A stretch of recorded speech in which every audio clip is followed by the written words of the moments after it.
All right. Please be seated.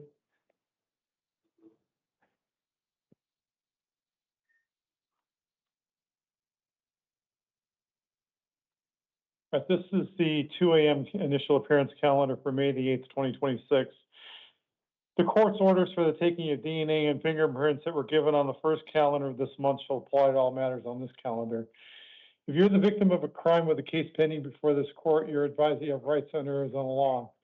That among others include the right to be treated with fairness, respect, and dignity, to a speedy trial, to be present at court proceedings, to choose whether or not to be interviewed by the defendant or the defendant's attorney, to be heard before the court makes a determination on release, negotiation of a plea, scheduling, and sentencing, and to receive restitution from a person who's convicted of causing your loss. If you've not already been provided with a written statement of all victims' rights, please contact the Victim Services Division of the Prosecutor's Office.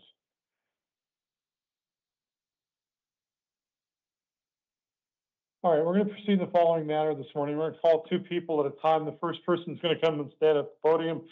The second person is going to sit in the chair right by the door. The first person we're going to see this morning is Michael Neely, followed by Mac Gornataz.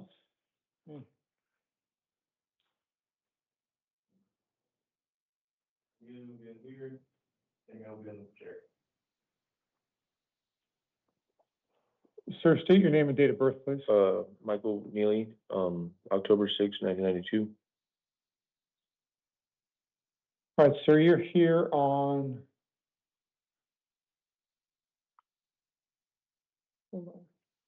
You're here in a Superior Court new case, charging you with possession of narcotic drugs for sale, Class 2 felony. The court has found probable cause. The court has found you to be indigent and appointed the public defender. On this case, there's been a secured appearance bond set in the amount of $2,000. If bond is posted, you're not to initiate contact with any of the arresting officers. You're not to possess any weapons. You're not to possess any drugs without a valid prescription or drive without a valid driver's license. You're not to leave the state of Arizona. You're to notify the court of any change in address, and you're to contact your probation officer within 72 hours. Your next court date on this case will be a status conference on May the 14th at 8:30 with a possible preliminary hearing on May the 18th at 8:30 in the downtown Superior Court. Do you have any questions, sir? No, sir. All right, thank you, sir. All right, Mr. Burnett will be followed by Mr. Castro. Sir, step up to the podium, please. Tell me your name and date of birth, please. My name is Mac Anthony Gordonetas. My birthday is 10/15/1984.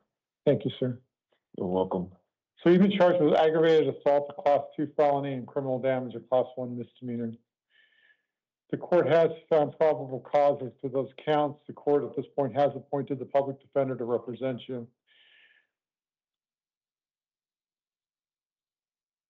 On this case, there's been a secured appearance bond set in the amount of $75,000. If bond is posted, you're not to initiate contact, even if bond is not posted, you're not to initiate contact with the alleged victim. You're not to initiate contact with any arresting officers. You're not to possess any weapons. You're not to possess any drugs without a valid prescription or drive without a valid driver's license. You're not to leave the state of Arizona, and you're to continue to provide court with any change in address. Your next court date is going to be a status conference on May the 14th at 8:30 in the downtown Superior Court with a possible preliminary hearing on May the 18th. Do you have any questions, sir? No, All sir. right, thank you, sir. All right. Carlos Castro will be followed by Denise Flores.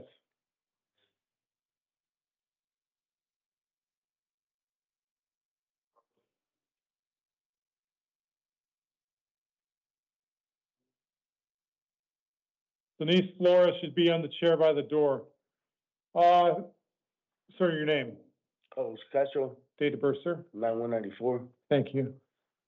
So you're here on a Superior Court probation violation warrant. The court has found that you've indigent and appointed the public defender to represent you. On this case, there's a secured appearance bond that's been set in the amount of $250. If bond is posted, you're not to initiate contact with the arresting officers. You're not to possess any weapons. You're not to possess any drugs without a valid prescription or drive without a valid driver's license. You're not to leave the state of Arizona. You're to continue to notify the court of any change in address, and you're to contact your probation officer within 72 hours. Your next court date is going to be a probation revocation arraignment hearing on May the 14th at 8:30 in the downtown Superior Court. Do you have any questions, sir? All right, thank you, sir. Ms. Flores will be followed by Anna Hermosillo.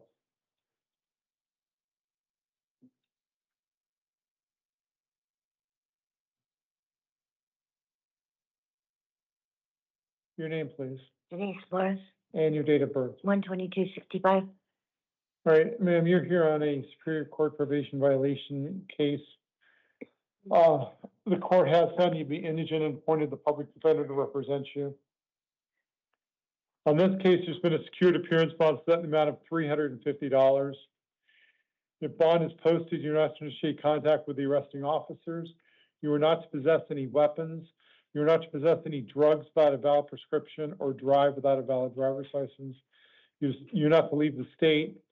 You're notify the court of any change in address, and you're to contact your probation officer within 72 hours. Your next court date will be a probation revocation arraignment hearing on May the 14th at 8:30 in the downtown Superior Court. Do you have any questions, ma'am? No, sir. All right, thank you, ma'am. Thank you. All right, Ms. Hermosillo will be followed by Thomas Newman.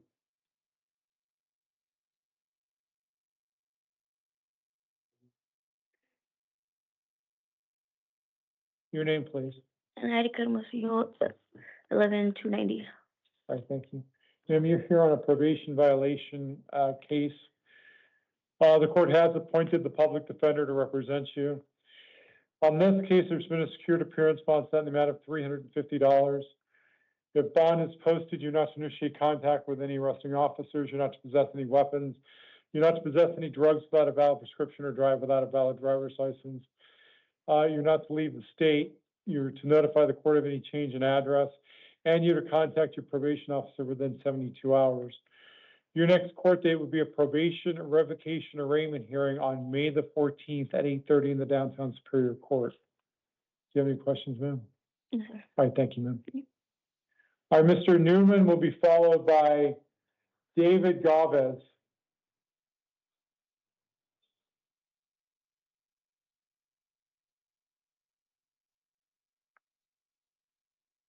Morning. Good morning, sir. Please tell me your name and date of birth. Thomas Andrew Newman, 10688. Thank you, sir. So you're here on 4 separate cases. The first is a bench warrant from Superior Court on the charge of aggravated DUI, class 4 felony. The legal advocate's been appointed to represent you in the past. I'm affirming the legal advocate's representation. On this case, the judge, when they issued the warrant, set a bond of $1,000. I'm affirming that it's a secured appearance bond. If bond is posted, you're not to initiate contact with any arresting officers. You're not to possess any weapons. You're not to possess any drugs without a valid prescription or drive without a valid driver's license. You're not to leave the state of Arizona. You're to continue to keep the court advised of any new address. And you're to contact your probation officer within 72 hours. Your next court date on this case is a status conference on May the 14th at 8:30 in the Downtown Superior Court, with a possible preliminary hearing on May the 18th at 8:30. Number 16 is another Superior Court warrant. On this case, the release conditions are basically exactly the same. Once again, the legal advocate is appointed. Once again, there's a secured appearance bond of $1,000. The release conditions are otherwise exactly the same as is the court date of May 14th at 8:30. Number 17 is another warrant. Once again, on this case, because it's a probation violation, the public defender is appointed rather than legal advocate. So in this case, the public defender is appointed. Secured appearance bond of $350. Other than that, the release conditions are the same. The court date is a probation revocation arraignment hearing on May the 14th at 8:30 in the Downtown Superior Court. Lastly, number 18 is another bench warrant. On this case, the legal advocate is appointed. Bond is set in the amount of $1,000. Release conditions are the same as is the court date of status conference of May 14th, preliminary hearing on May the 18th. Do you have any questions about these 4 cases, sir? So last time I was in here, then when they released me, they gave me ankle monitor. Because I was in here, I ended up losing my job. I was the only one working, and I wasn't able to charge our monitor. Our first night on the street, everything got stolen from us. So I was wondering if we can try the ankle monitor again. No, generally when you do something and you don't follow through, we don't keep doing the same thing over and over again. That's why the judge issued the bond that they did. Because even if you don't charge the ankle monitor, that doesn't prevent you from going to court or contacting the court or your attorney to find out the court dates. Right. No, the thing that stopped me from contacting anybody and doing any of that is our first night on the street. Somebody saw our backpack with our wallets, our phone, and everything in it. We had nothing. We just got a phone yesterday. Okay. Yeah, sir. You can, when you go to court on the 14th, you can ask the judge if he can. They're the ones who issued the warrant. So at this point, I'm affirming the bonds that they set. Thank you, sir. Sure. David Galvez will be followed by Alicia Flores.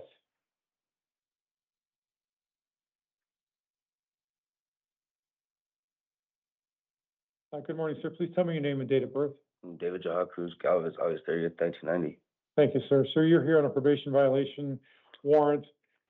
The court has found you to be indigent and appointed the public defender. On this case, there's been a secured appearance bond set in the amount of $500. If bond is posted, you're not to initiate contact with the arresting officers. You're not to possess any weapons.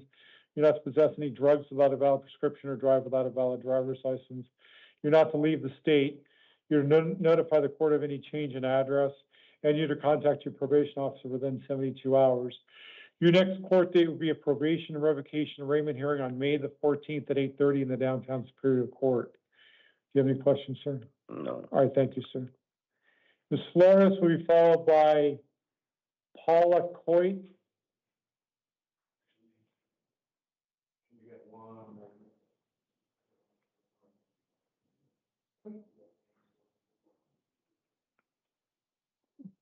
Alicia Flores.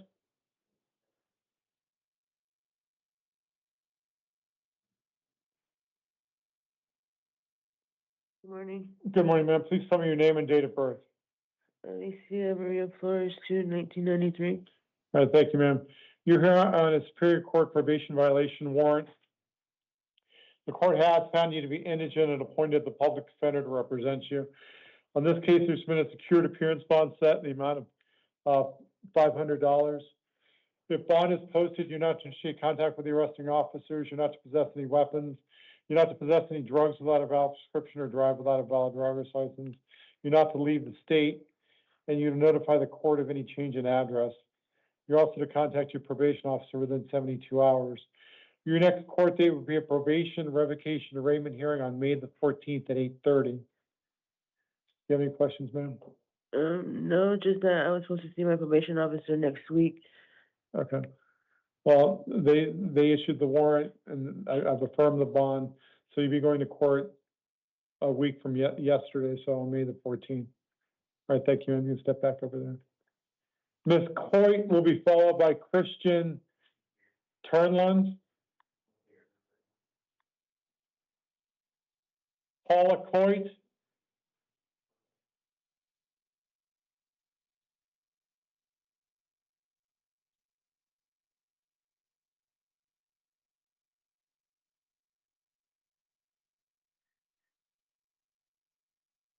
Ma'am, please state your name Paula Quay, and your date of birth.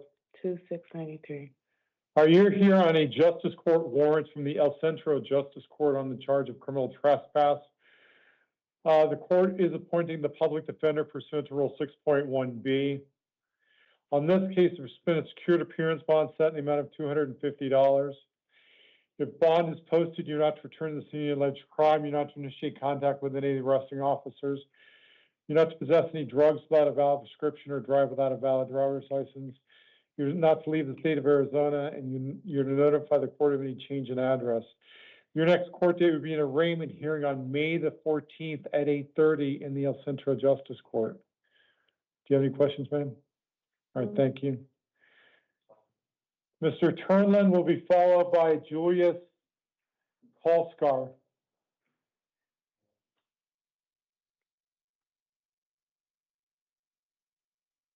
Your name, please, Christian Turnland, and your date of birth. April 2nd, 1993.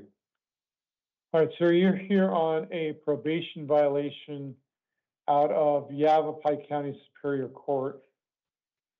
The court finds you to be indigent. The court will appoint counsel at the next hearing. On this case, the Yavapai County judge asked for a fairly significant bond, which I'm affirming. You have a secured appearance bond, in this case of $20,000.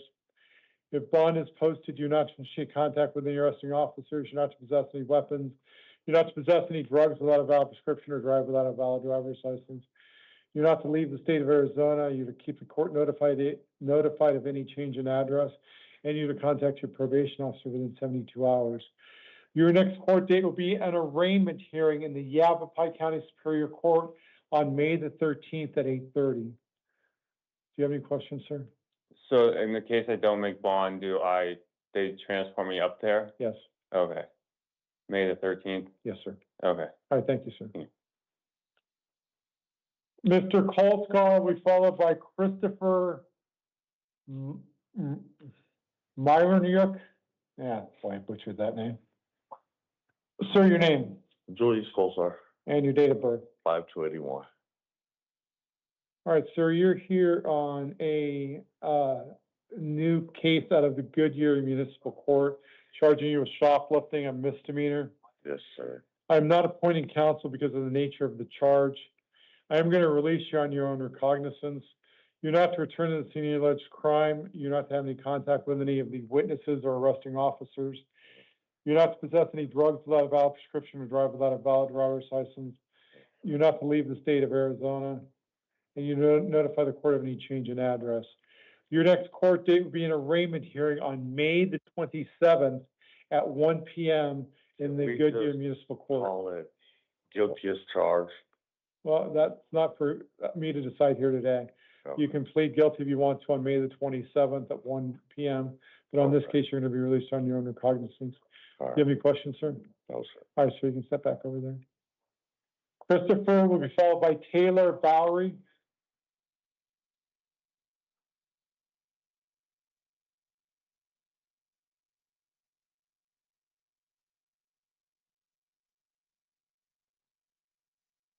Sir, your name, please, Christopher Moronic, and your date of birth. 01/14/1984. All right. So you've been charged with burglary in the third degree, a class 4 felony. The court has found probable cause. The court has appointed the public defender to represent you. On this case, you're going to be released to pretrial services. You won't have to post a bond in order to get out. You will have to contact pretrial services and follow their directions. Okay. You're to contact them within 24 hours of your release. Other release conditions include not returning to the scene of the alleged crime, no contact with any victim or witness. no drugs without a valid prescription, no driving without a valid driver's license, you're not to leave the state, and you notify the court of any change in address.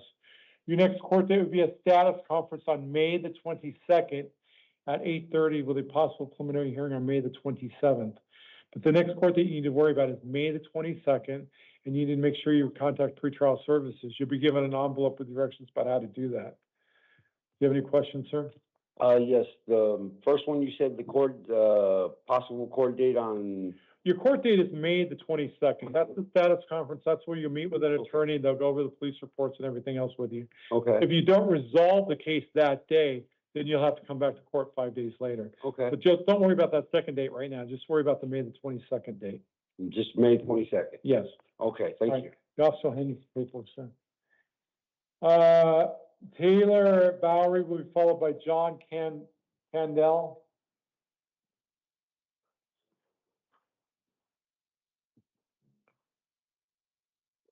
Sir, your name, please, Taylor Bowery, and your date of birth. July 8th, 1993.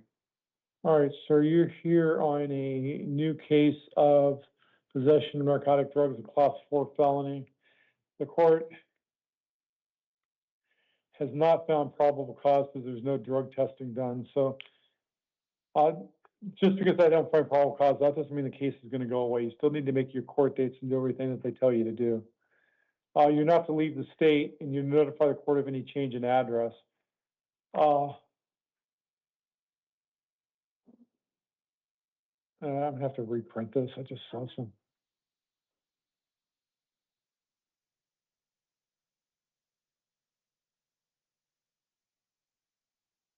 All right. For some reason, it didn't show that I appointed the public defender, but I have appointed the public defender. Okay. Your next court date is going to be May the 22nd at 8:30 for a status conference with a preliminary hearing on May the 27th. But the date you need to worry about is May the 22nd. Make sure you make that court date. Okay. All right, you'll be released on this case. Do you have any questions, sir? No. My court staff is printing out a new release order. The officer will hand that to you. Okay, thank you. You're welcome. All right, John Candell will be followed by Lauren Nelson.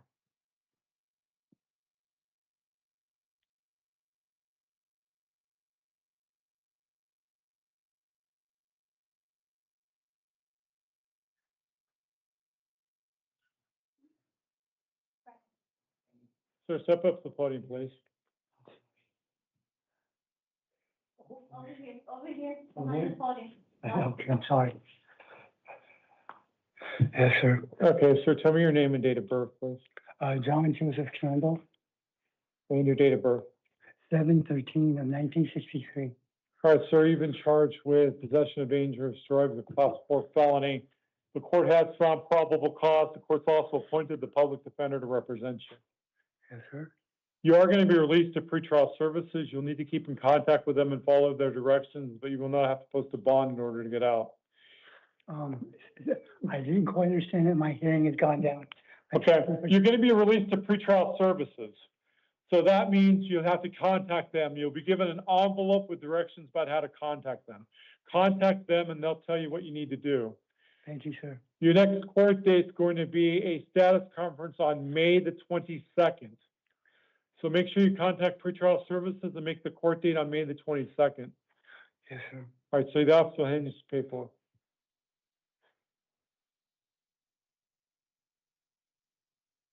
Lauren Nelson will be followed by Joshua Stewart.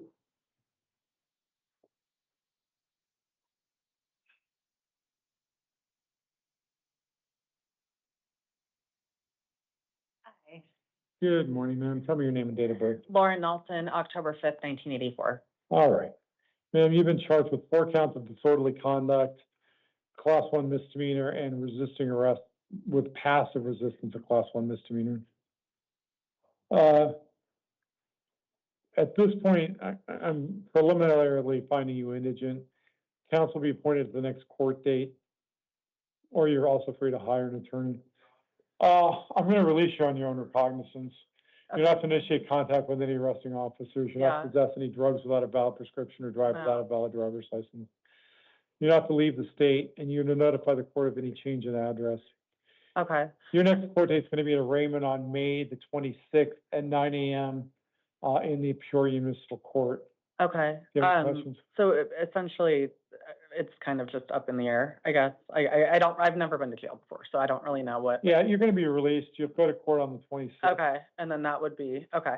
And I'm actually in the process of moving to California this weekend. So as far as leaving the state, I'm not able to do that. I live with my significant other where this, kind of the whole situation happened, where I'm going to be going back to this morning. But I just want to make sure that I'm following any protocols, right? Like I have everything set up to move right now. And so I don't know, like, I don't want to do anything that is. Well, I'll allow you to leave the state as long as you promise me you'll be back by. Oh, well, of course I'll be back for the court date. All right. But yeah, I just want to make sure I know, like, I don't know. That's fine. Yeah. So I mean, you have no criminal record. zero, literally, No, this I- is the I- most I- embarrassing thing ever. I'm Hold on, mortified let me just- by it, but, I appreciate that very much. And, okay, I just want to make sure that Just all of hold that. on, let me, I need to type some stuff in and I'm a lousy typist. Thank you.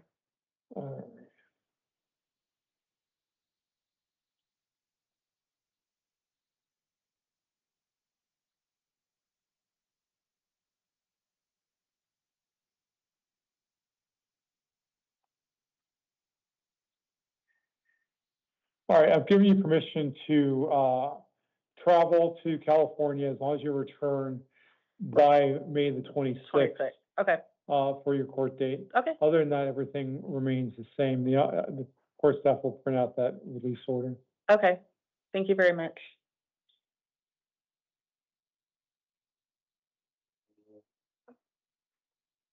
All right, Joshua Stewart will be followed by Madeline Guzman.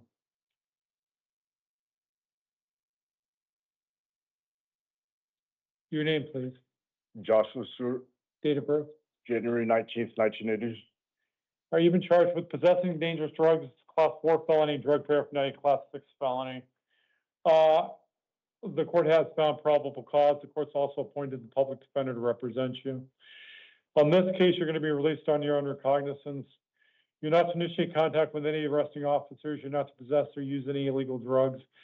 You're not to drive without a valid driver's license. You're not to leave the state of Arizona, and you notify the court of any change of address. Your next court date will be a status conference on May the 22nd at 8:30 in the downtown Superior Court. Do you have any questions, sir? No. All right, thank you, sir. Thank you. Madeline Guzman will be followed by Samuel Gaylord.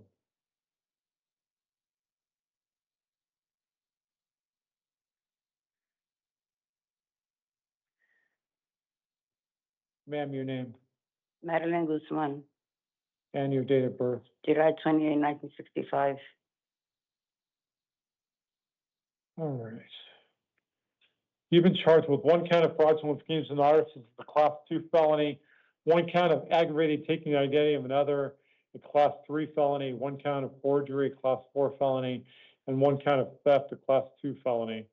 The court has found probable cause. The court has found you to be indigent and appointed the public defender.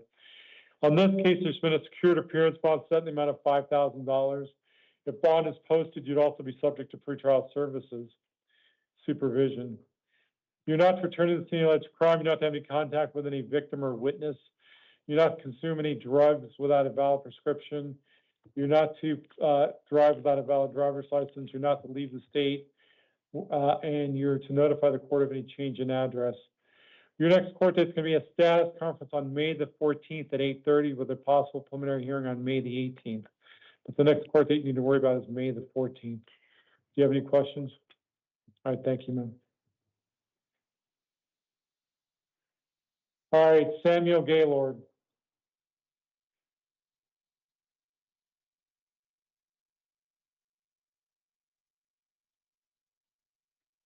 Sir, your name, please, Samuel Joseph Gaylord, and your date of birth. 12/14 of 1987. Oh, thank you, sir.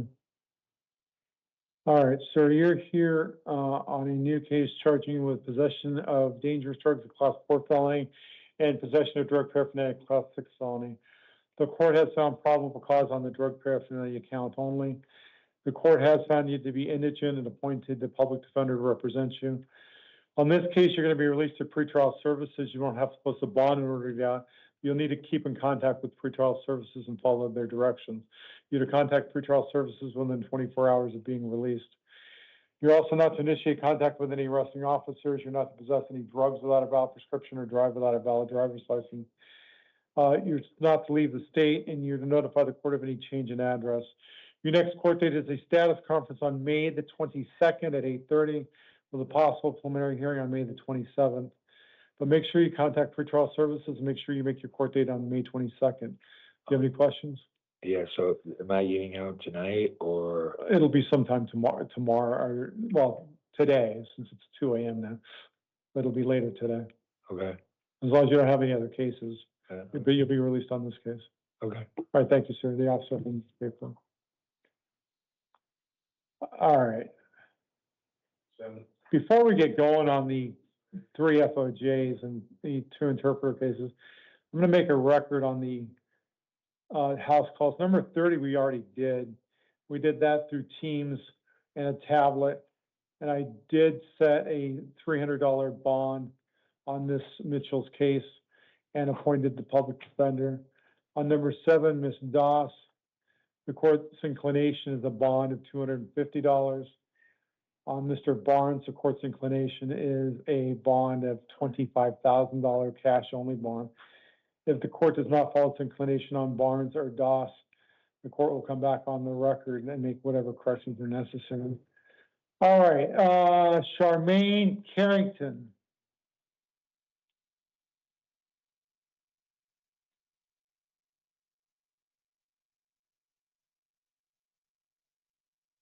How you doing? Good morning, ma'am. Tell me your name and date of birth, please. Charmaine Unique Carrington, date of birth 3/13/1999. Okay, ma'am, you're here on 2 separate FOJ, what we call FOJ, fugitive of justice. Mm-hmm. There's a warrant, number 1 on the calendar is a warrant out of Michigan. Number 31 is a warrant out of New Mexico. Those states want you back on the warrants. Were you given a laminated card to look at before the court?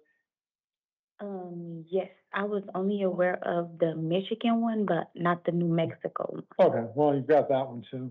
Okay. It's not as serious of a charge as the Michigan one. Oh, could you, I'm sorry, I didn't mean that, not to overtake you, but could you tell me the warrant in New Mexico, what is that for? Let me see here. Go back to that.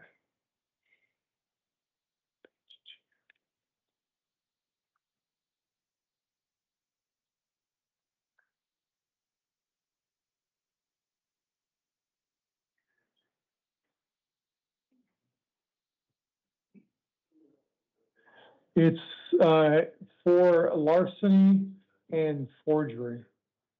Okay, and then I also have another question. So Yeah, go ahead. the warrant in Michigan is for kidnapping, but it's for kidnapping my own daughter. I never brought her to Arizona. I never took her out of Flint, Michigan.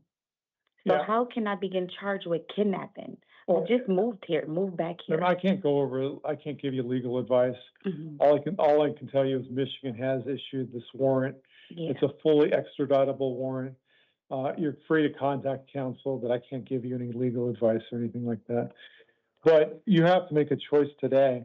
You have warrants out of, as I've indicated, New Mexico and Michigan. You have a choice to make at this time. You can choose to waive your rights to an extradition hearing and be sent back to the requesting state within 30 days, or you could demand an extradition hearing and ask that a governor's warrant be signed by the governors of both Michigan and New Mexico and Arizona. If you choose to waive your right to an extradition hearing, you'd be held non-bondable in Maricopa County for a period of up to 30 days to allow the requesting states to come and get you. That 30 days would start tomorrow as long as you don't have any criminal charges pending against you anywhere in Arizona. If you have criminal charges pending against you in Arizona, that 30-day period will not begin until those charges are resolved. If you choose to have an extradition hearing, I'd set a hearing. The hearing would be set within the next probably 2 to 3 weeks. They have 90 days to come and get you if you want to fight extradition. If they don't come and get you within that 90-day period, then you would be released. I cannot appoint counsel on these cases because extradition is considered civil in nature, not criminal. So you're free to hire an attorney, but you're not entitled to court-appointed counsel. You just have to decide whether or not you want to waive your right to extradition, waive your right to go back, waive your right to extradition, or if you want to fight the extradition here in Arizona. Is there a way that I can get if I like waive my rights for them to come and get me, is there a way that we can set up like a surrender date so I can come back in and surrender? No, if you waive your myself? right to extradition, you'll be held non-bondable. That's for sure. So if you waive your right to extradition, you're gonna be held without bond. But if I don't waive, I can possibly get out today. Oh, it's gonna be a high bond. Michigan's asking to be held without bond, so it's gonna be a significant bond. But you'd be eligible for bond, but probably be in the neighborhood of $200,000 cash bond. So would that be like 2,000? No, it's a cash bond, so you have to put up the entire $200,000. Okay, and if I do sign my rights, they got less than 3 weeks to come and get me? 30 days. 30 days? I'm sorry, I'm just kind of confused. Well, like I said, you have two choices, and I'm not trying to make you. If you waive extradition, you'll be held non-bondable, but they'd have 30 days to come and get you. If they don't come and get you within 30 days, you'd have to be released. If you want to fight extradition, you're free to do that entirely. They'd have up to 90 days to come and get you, or to prove and have the governor's warrants issued by the 3 states. But those are your options. I'll just sign so they can come and get me. Okay. And then I will show, let me just do that on the release order.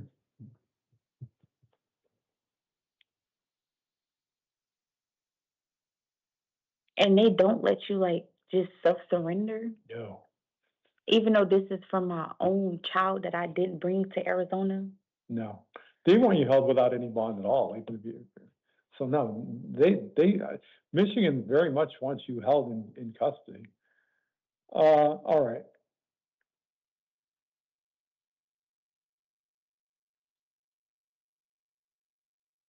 I have another little bit I have to go over with you in just a second, but let me do this real fast.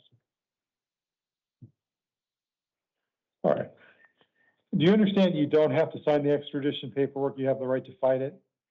Yes. All right. And you understand you have the right to hire an attorney at your own expense? Yes. And you understand you have the right to demand a governor's warrant be signed by the governors of the 3 states before you're returned? I'm sorry, can you please repeat? Okay, that's fine. In order to be extradited, the governor of Michigan and Arizona have to agree to extradite you on the Michigan charge. Mm-hmm. And the governor of New Mexico and Arizona have to agree to extradite you on the New Mexico charge. It's routinely done, but I mean, that's what has to be done. And you understand that governors have to sign those warrants. Mm-hmm. All right. So there's no way that I can possibly get released? Not without a significant bond, no. There's no way you're getting out of OR, not a chance at all. So after the 3 weeks and they're not here to come and get me? 30 days. You keep saying 3 weeks, After but it's 30 days. After the 30 days, they're not here to come get me? Then you'd have to be released. What if I have somebody fighting it back at home in Flint, Michigan for me? Well, if you sign the paperwork, you're agreeing to go back there, and you can fight it when you get back there. But if you Yeah, sign, but I'm saying what if I can get somebody to drop this because this is false allegations. I didn't kidnap my own child. Ma'am, you're free to do that, but if you waive your right to extradition, you're agreeing to go back, and you can fight it there. But you either have to waive your extradition or set up for a hearing. Those are your 2 options. Okay.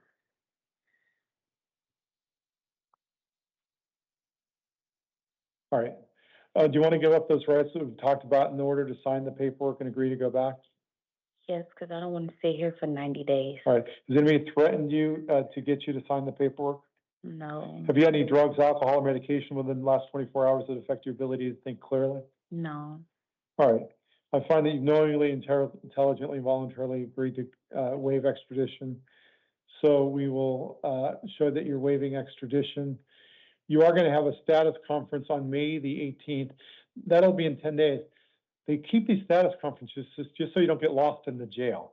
So you go to court and they make sure that they follow the timelines, all right? Mhm. That's why you'll be going to court. It's actually for your benefit. Okay. All right, you're gonna have to sign some paperwork over here with my, court staff.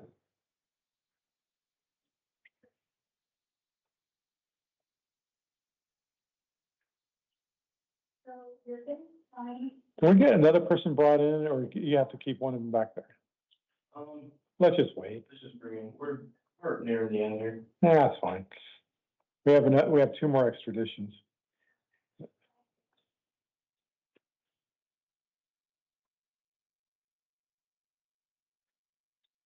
Is it just Arizona extradition take 30 days? Because I don't No, that's pretty much nationwide. go through this a lot. And they only say 2 to 3 weeks. It can be done sooner than that. 30 days is just the maximum. It's oftentimes done sooner than that. 30 days is just the most it can take. They could come and get you next week. I mean, We're gonna sign the other one, so go ahead and sign.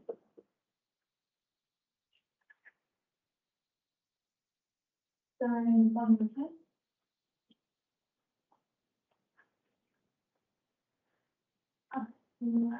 All set.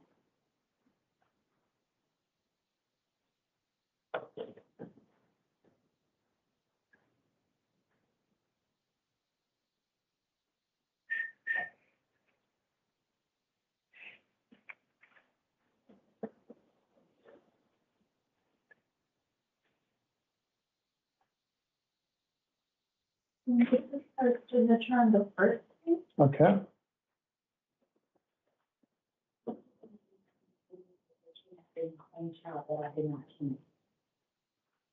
If I didn't bring her across state lines, I would have cheated.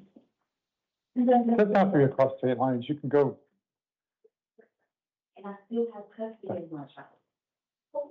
that's something you bring up with them, but it does not require going across state lines. I mean, the clerk's gonna give you some paperwork. All right, Danny VL.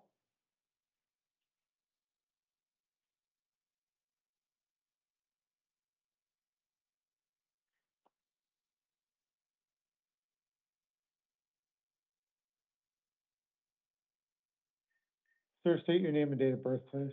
Danny Veal, 10/3/1968. Sir, a warrant for your arrest has been issued by the state of Rhode Island. That state wants you back on the warrant. Were you given a laminated card to look at before court? Yes, sir. Did you have a chance to read that paperwork? Yes, I did. All right, as I've stated, there's a warrant out of Rhode Island. You have a choice to make at this time. You can choose to waive your right to an extradition hearing and be sent back to the requesting state within 30 days. Or you could demand an extradition hearing and that a governor's warrant be signed by the governors of both states before you're sent back to Rhode Island. If you choose to waive your right to an extradition hearing, you'll be held in jail, Maricopa County Jail, for a period of up to 30 days to allow Rhode Island to come and get you. You'll be held without bond. That 30 days would start tomorrow unless you have charges pending against you anywhere in Arizona. At that point, if you have charges pending, the 30 days wouldn't start until the charges in Arizona are resolved. If you choose to have an extradition hearing, I'll set a hearing. I cannot appoint counsel for you because, as I've indicated to the last person, extradition is considered civil, not criminal in nature, so you can hire an attorney. Do you know whether or not you want to waive your rights for extradition hearing or set it for I'm gonna waive my rights. You want to waive your rights for, all right.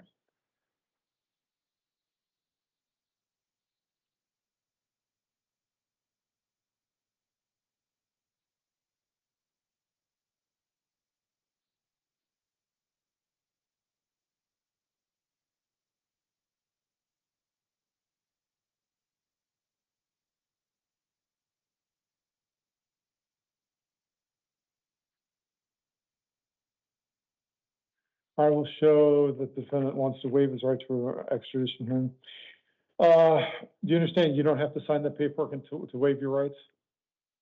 You have the right to fight it if you want to. I don't know what to do. I can't make choices. I get that. I have to make sure that you understand you have the right. I to do fight it. understand that. Okay.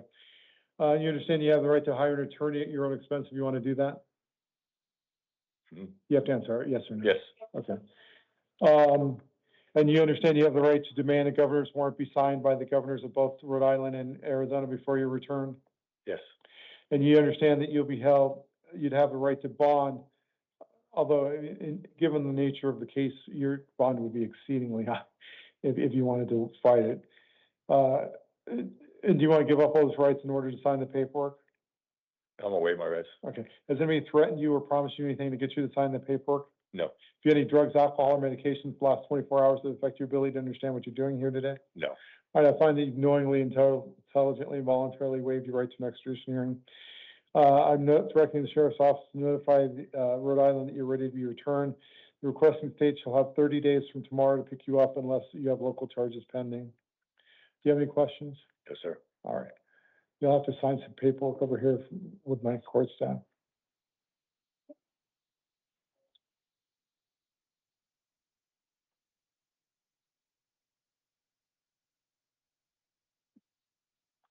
We're gonna need 2 signatures. You can go ahead and sign that.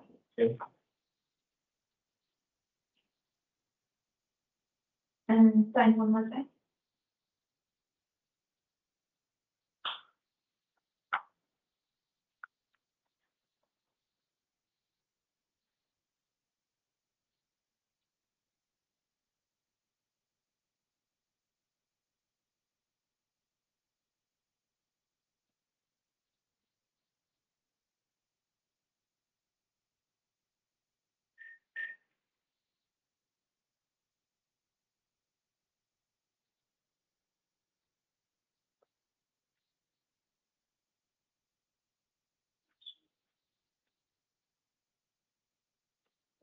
There you go.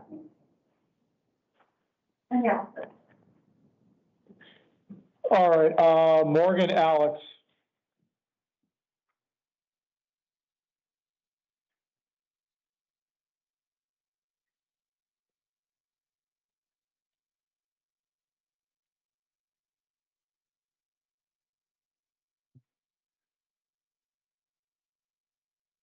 Please state your name and date of birth. It's Morgan Alex, January 19th, 2004. All right, thank you. Warrant for your arrest was issued by the state of Missouri. That state wants you back on the warrant. Were you given a laminated card to look at before court? Yes.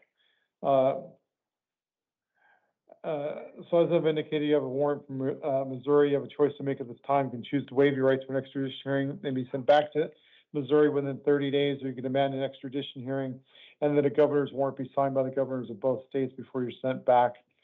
If you choose to waive your right to an extradition hearing, you'd be held non-bondable in Maricopa County Jail for a period of up to 30 days to allow the other state to come and get you. About 30 days would start tomorrow, as long as you don't have any criminal charges pending against you in Arizona. If you do have criminal charges pending against you in Arizona, that 30 days will not begin until the charges here are resolved. If you choose to have an extradition hearing, I'll set a hearing. I cannot appoint counsel for you because extradition is considered civil, not criminal in nature. You're free to hire an attorney. You'd be entitled to bond. Bond in your case will be somewhere in between $75,000 and $100,000, given the nature of the charges. So you have to decide whether or not you want to waive your right to an extradition hearing or whether or not you want to fight extradition. That fight extradition, they would have up to 90 days to come and get you. Mm-hmm. Do you know whether or not you want to waive your right to an extradition hearing or whether or not you want to fight extradition, man? So if I waive not waive my rights, but fight the extradition, I can't get no bond, right? If you decide to fight your extradition, I'd be setting a bond today. It'd be somewhere between $75,000 and $100,000 that I've indicated. Okay. 175. No, between 75 and 100, not 175. Oh, between 75. Okay, Yes. perfect. Okay, and if I fight it, I can't get that bond. Now, if you fight it, you get the bond. If you waive it, then you'll be held without bond. Okay. And so so me fighting is 90 days or 30 days? If you fight it, they have 90 days to come and get you. Okay. To resolve it, because they have to do, you have a right to a hearing, and the judge would determine whether or not you should be extradited. Okay. yes, can I fight my, Sure, that's fine. All right, we're gonna show that the defendant is, not gonna waive her rights, and that's perfectly acceptable. So I'm gonna set a bond on this case. It's gonna be a secured bond in the amount of $80,000.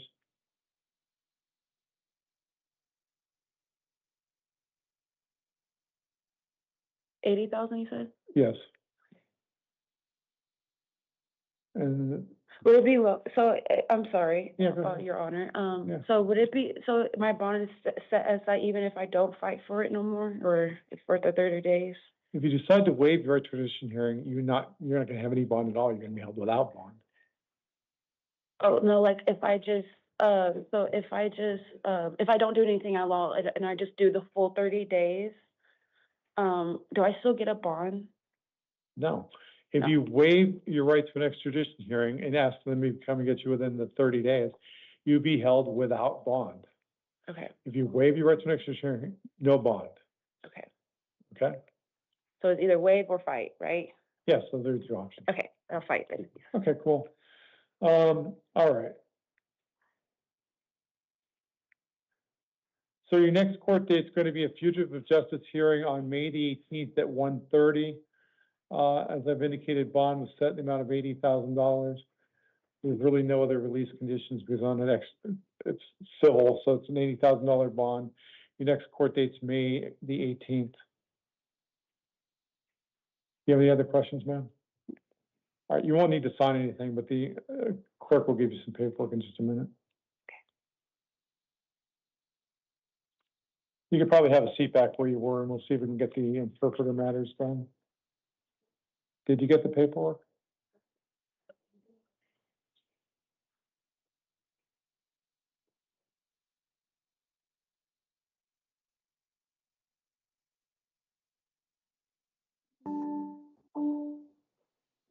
All right, Mejia Elevario. All right, do we have an interpreter on the line? Yes, sir. Okay. If you could start interpreting for me now.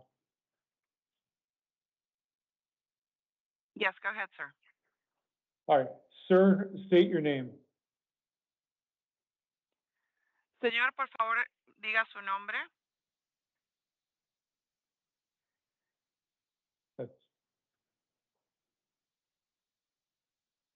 He's just standing there. Ask him again to state his name out loud. Señor, por favor, diga su nombre en voz alta. Me acaba de llamar él. He just called me. I'll repeat the question. Señor, ¿usted puede decir su nombre, por favor?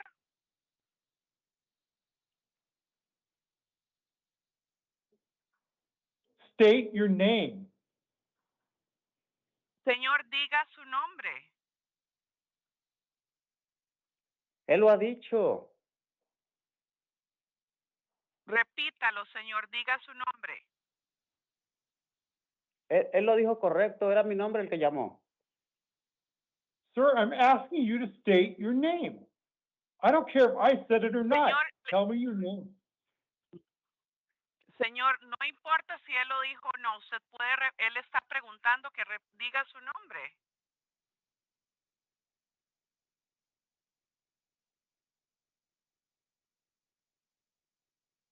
Okay.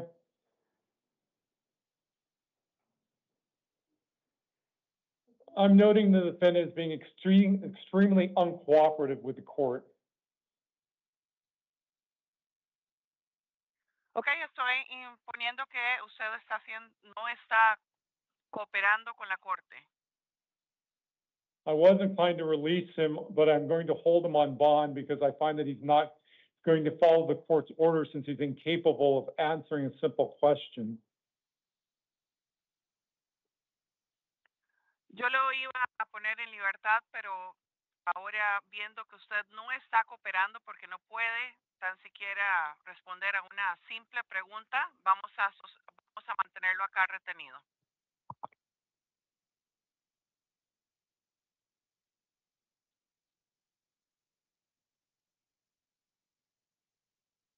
You've been charged with possession of dangerous drugs, a class 4 felony.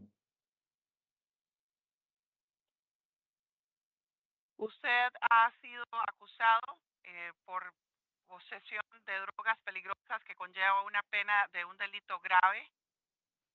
I have found probable cause. He hallado causa probable. I've appointed the public defender. He asignado a un defensor público. Bond is set in the amount of $2,500. Se le ha impuesto una suma de $2,500 como su fianza.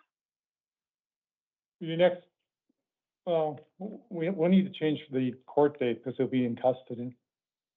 Yes, to the 14th. Oh, yeah, you're right. All right. Your next court date's May the 14th at 8:30. Su próxima fecha de corte va a ser el día 14 de mayo a las 8:30. The officer will hand you some paperwork. El oficial le va a entregar un papeleo. You can leave the courtroom. Puede irse. And we have one other interpreter matter. Oscar Yes. Regalado.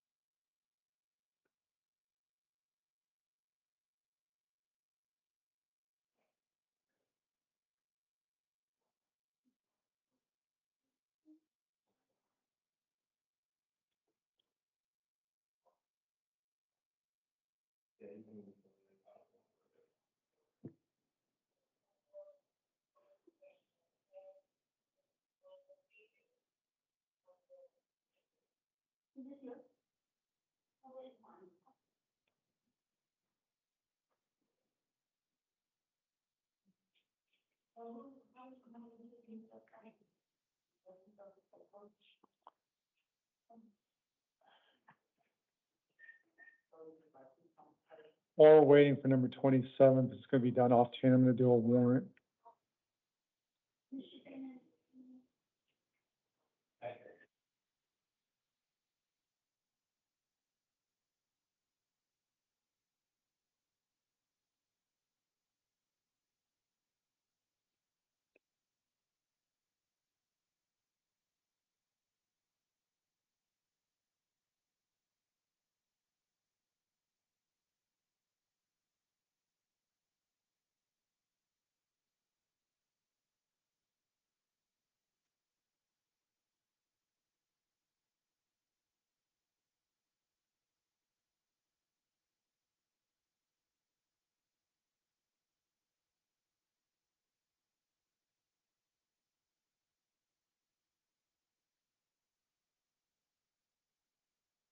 Do we still have an interpreter on the line, or did we lose her? I'm still here, sir. Excellent. Thank you very much. All right, this is the last interpreter matter. Go ahead, sir. Sir, please state your name. Señor, por favor, diga su nombre. Oscar Omar Revilla Regalado.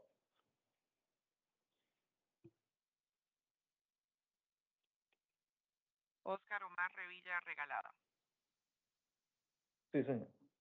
And what is your date of birth? ¿Y cuál es su fecha de nacimiento? 09-21-88. 09-21-88. You've been charged with one count of luring a minor for sexual exploitation.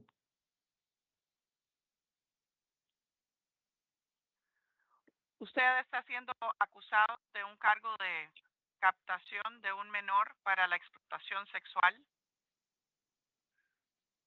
planeé una cita con ella para verla, conocerla el día de hoy, pero no pasó nada.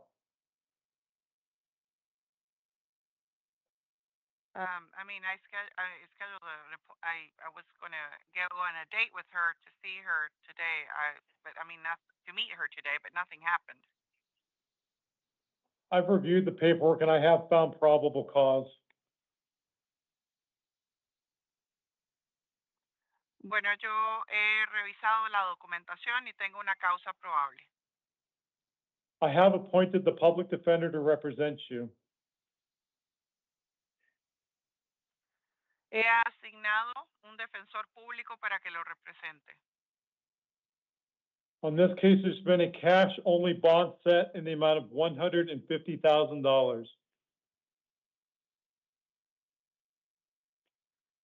En este caso, se ha fijado una fianza en efectivo por la suma de $150,000. If bond is posted, you're not to possess any drugs without a valid prescription. Si la fianza, si usted cumple con la condición de la fianza, usted no puede poseer ninguna droga, salvo aquella que se le haya sido recetada. You're not to leave the state of Arizona. No puede dejar el estado de Arizona. And you're to keep the court advised of your current address. Y tiene que mantener la corte al tanto de su dirección actual. Your next court date is a status conference on May the 14th at 8:30. Su próxima fecha de juicio va a ser por conferencia al día 14 de mayo a las 8:30. That's in the downtown Superior Court. Esta es en la Corte Superior del centro de la ciudad. All right, thank you, sir. You can step back. Gracias, ya se puede ir. Okay, gracias. Thank you for interpreting for us, madam. I appreciate it. Okay. You're most welcome, sir. If that's all you need from me, thank you for using our services. You all have a good day. Thank you. All right, I've already made a record on the house call, so with that, the 2 a.m. calendar is finally adjourned.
Please be seated.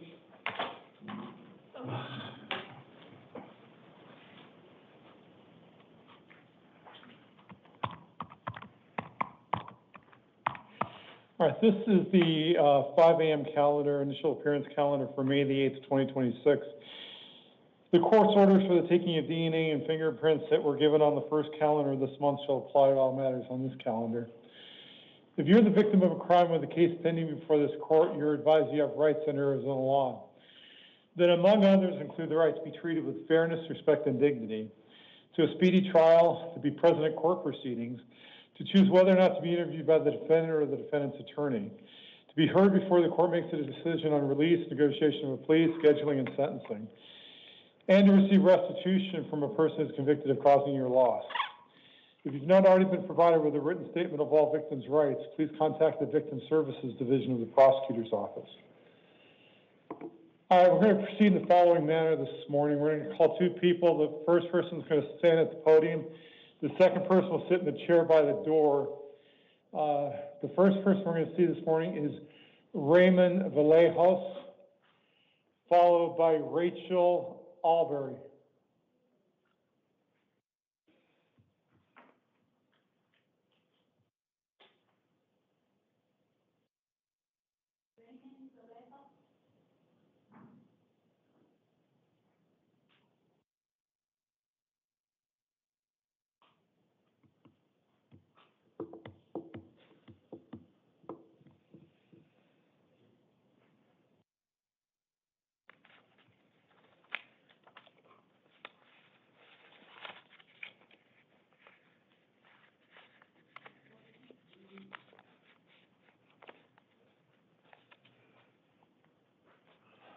Sir, please state your name and date of birth.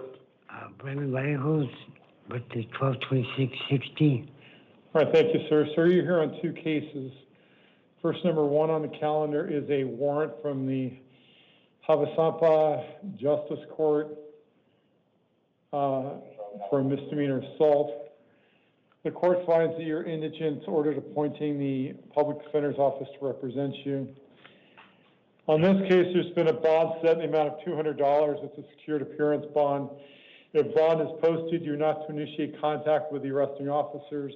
You're not to possess any drugs without a valid prescription or drive without a valid driver's license. You're not to leave the state of Arizona, and you're to notify the court of any change in your address.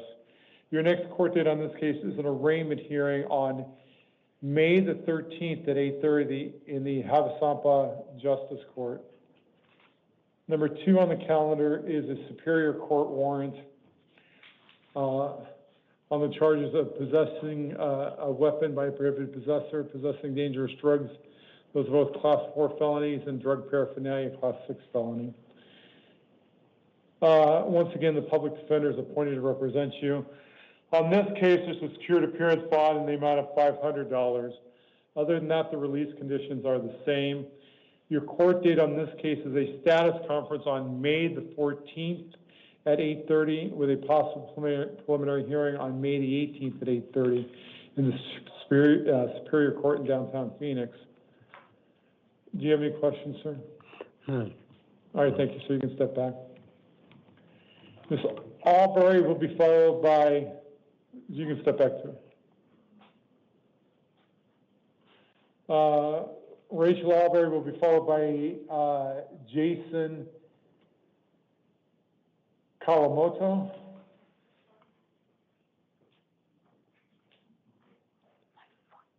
Your name, please, Rachel Albury, and your date of birth. 11/20/1990. You're here on a Superior Court probation violation warrant. In this case, the court has appointed the public defender to represent you.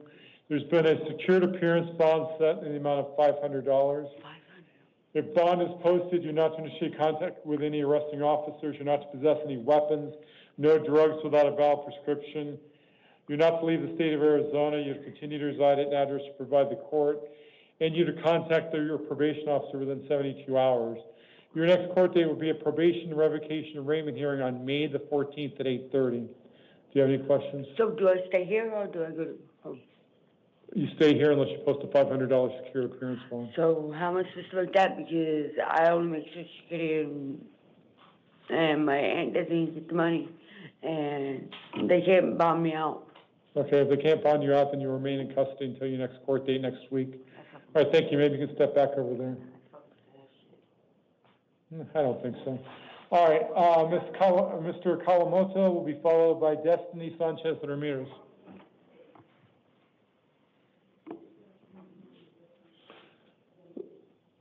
Sir, your name, please, Jason Jack Kawamoto, and your date of birth. 11/8/81. All right, thank you, sir. You're here on a bond surrender. The bonding company didn't want to be responsible for your bond anymore. I'm saying slightly different bond, just so there's no confusion, but it's pretty much the same. Your bond is set in the amount of $2,600. You've already had, your attorney's already appearing on your case. You're in the middle of your case. So if you get a different bonding company to post the bond, it's still only a secured appearance bond. It's not a cash-only bond. The release conditions are the same as your old bond, other than, like I said, there's a slight difference. It's $2,600. Your next court date will be a hearing on May the 15th at 8:30. Do you have any questions, sir? No, that's fine. Thank you. All right, thank you, sir. Thank you, Your Honor. Destiny Sanchez Ramirez will be followed by Gary Jones.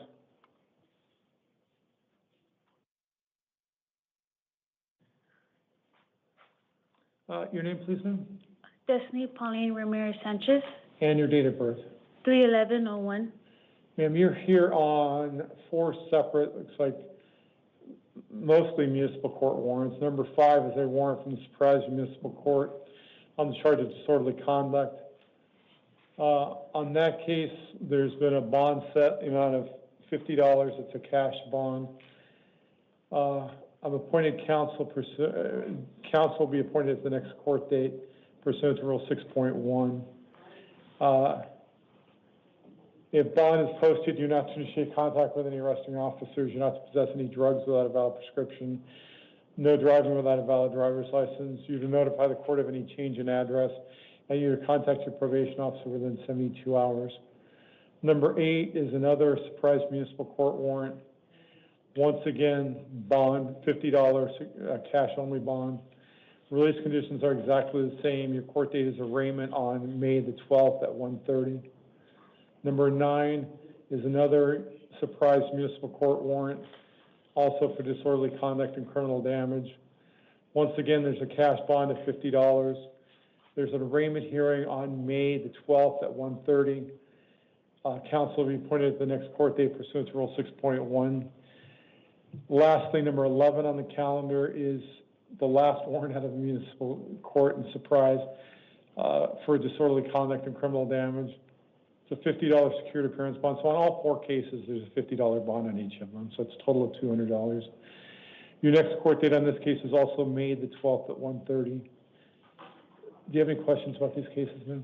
Yes. Go ahead. So I did my bad. I'm sorry. I'm doing self-surrenders. I'm in here for 30 days. I'm supposed to be released on the 28th. Can I do time served? Well, you're going to be going to court on all of these in Surprise Municipal Court. You'll be seeing the judge on these next week. So hopefully you can work out something with them when you go to court that will resolve the case before you're eligible to be released on your probation case. So these don't affect my release date? No, these are separate cases. Okay. And you said they're all on the 12th? Yes, All of them are on the one day? yes. And I can ask them if I could do just time served for the remaining of the... Yeah, you can talk to the Grace judge, period? but that's the judge who issued the warrant on all 4 cases. Okay. It's all in one court. Okay. Okay, thank you, ma'am. Thank you. All right, Gary Jones will be followed by Mitchell Espinosa.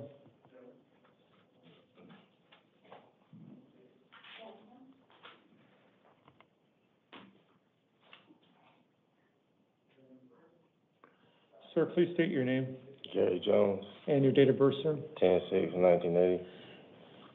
All right, sir, you're here on 3 cases. The first is a new case from the Superior Court charging you with burglary in the 3rd degree, a Class 4 felony, and possession of dangerous drugs is a Class 4 felony. The court has found probable cause as to those 2 counts. The court has found you to be indigent and appointed the public defender to represent you. On this case, there's a secured appearance bond that's been set in the amount of $500. If bond is posted, you're not to return to the scene of the alleged crime. You're not to have any contact with any of the alleged victims. You're not to initiate contact with any arresting officers. You're not to possess any weapons. You're not to possess any drugs without a valid prescription or drive without a valid driver's license. You're not to leave the state of Arizona without permission of the court, and you must notify the court of any change in address. You must also contact your probation officer within 72 hours. Your next court date on this case is a status conference on May the 14th at 8:30, with a possible preliminary hearing on May the 18th at 8:30 in the downtown Superior Court. 21 and 22 are both probation violation cases. On both of those cases, it's also ordered appointing the public defender to represent you. On each of those cases, there's a separate $100 secured appearance bond. Other than that, the release conditions are the same. Your court date on both of your probation violation cases is May the 14th at 8:30 in the downtown Superior Court. Do you have any questions about these three cases, sir? All right, thank you, sir. Mitchell Espinosa will be followed by Toya Washington.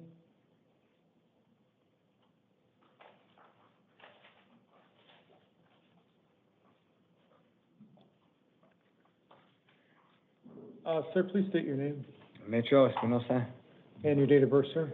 June 29, 83. All right, thank you, sir.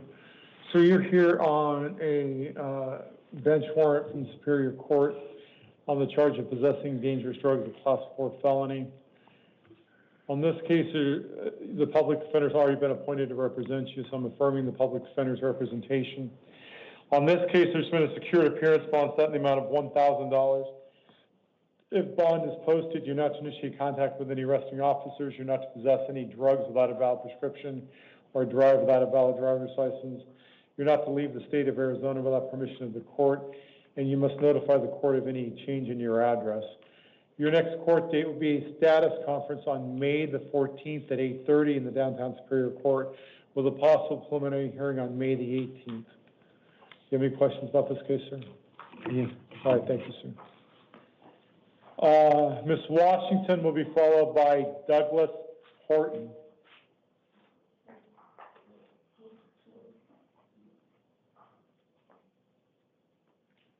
Ma'am, please state your name Toya Washington, and your date of birth. 6/27/94. All right, thank you, ma'am. You're here on a Justice Court warrant from the West McDowell Justice Court. I'm going to have to modify this.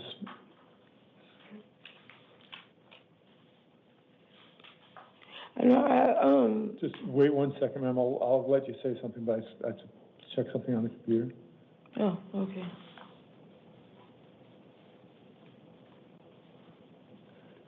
Okay.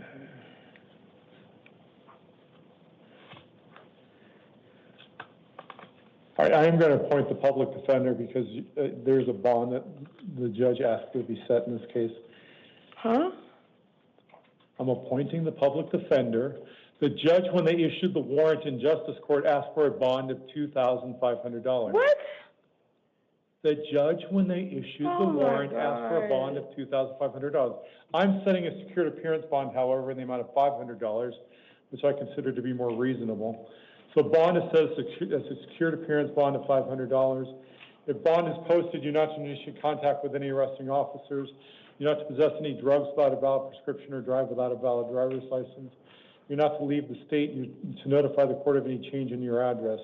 Your next court date on this case will be an arraignment hearing on May the 13th at 8:30 in the West McDowell Justice Court. Now, ma'am, do you have any questions? And this was for failure to pay, right? It was. For $250? The judge asked for a bond. I'm looking at the bond right now. The judge, when they issued the warrant, asked for a bond of $2,500. I've set the bond at $500. No, I'm saying Go ahead. the failure to pay was $250. I don't know what the exact amount was. All I have is it's an order to show cause, contempt, failure to pay.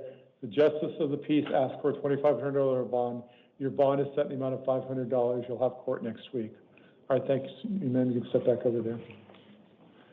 Douglas Horton will be followed by Messiah Corcoran.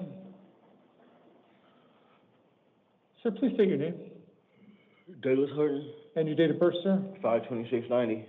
All right, thank you, sir. Sir, you're here, number 12, excuse me, and number 15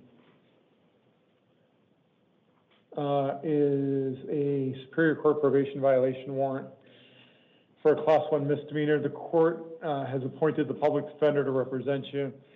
On this case, there's been a secured appearance bond set in the amount of $250. If bond is posted, you're not to initiate contact with the arresting officers, you're not to possess any weapons, you're not to possess any drugs without a valid prescription or drive without a valid driver's license, you're not to leave the state of Arizona without permission of the court, you're to keep the court advised of your address, and you're to contact your probation officer within 72 hours.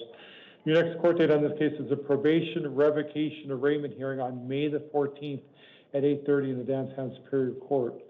Number 16 is another probation violation matter in the Superior Court. Once again, the public defender is appointed. On this case, there's also a secured appearance bond of $250.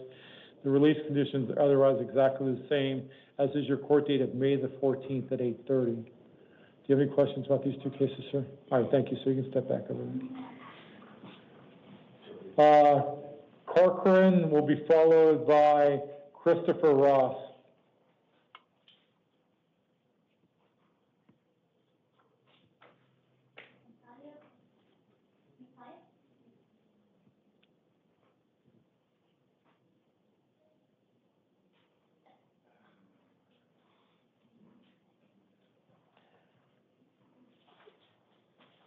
Good morning, sir. Please tell me your name and date of birth. Messiah Concord, 09/28/2004. And thank you, sir. Sir, you're here on 3 cases. First, number 17 is a Superior Court probation violation warrant for a Class 6 felony. The court has found you to be indigent and appointed the public defender. On this case, there's a secured appearance bond in the amount of $100.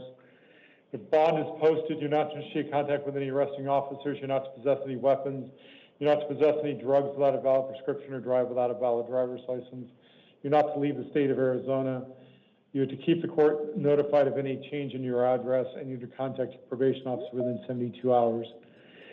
Your next court date on this case is a probation revocation arraignment hearing on May the 14th at 8:30 in the downtown Superior Court.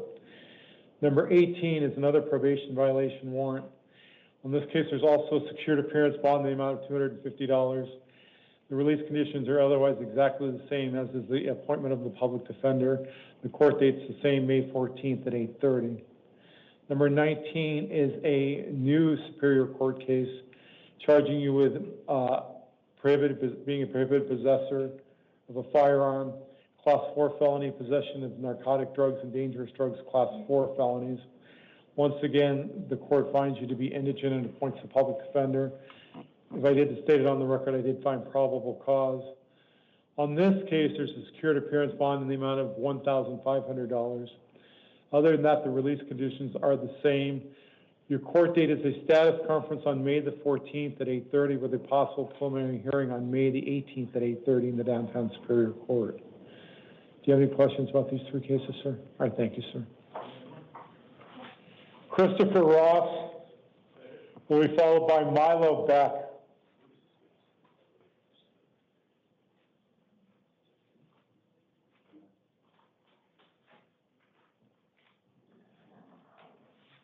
Sir, state your name, please, Christopher Michael Ross, and your date of birth. 12/5/87. All right, sir, you're here on a new case charging you with possession of narcotic drugs, Class 4 felony, and possession of drug paraphernalia, Class 6 felony. I have found probable cause. I've appointed the public defender to represent you. On this case, you're going to be released to pretrial services. You won't have to post a bond in order to get out, but you need to keep in contact with them and follow their directions. Understood. You must contact them within 24 hours of your release. You're not to initiate contact with any of the arresting officers. You're not to possess any weapons. You're not to possess any drugs without a valid prescription or drive without a valid driver's license. You're to continue to reside at an address you provide the court. Your next court date will be a status conference on May the 22nd at 8:30 with a possible preliminary hearing on May the 27th. But the court date you need to worry about is May the 22nd. So make sure you make your court date on that date and make sure you contact pretrial services when you get out. Do you have any questions, sir? That's it. All right, thank you, sir. The officer will hand you some paper. All right, Milo Beck.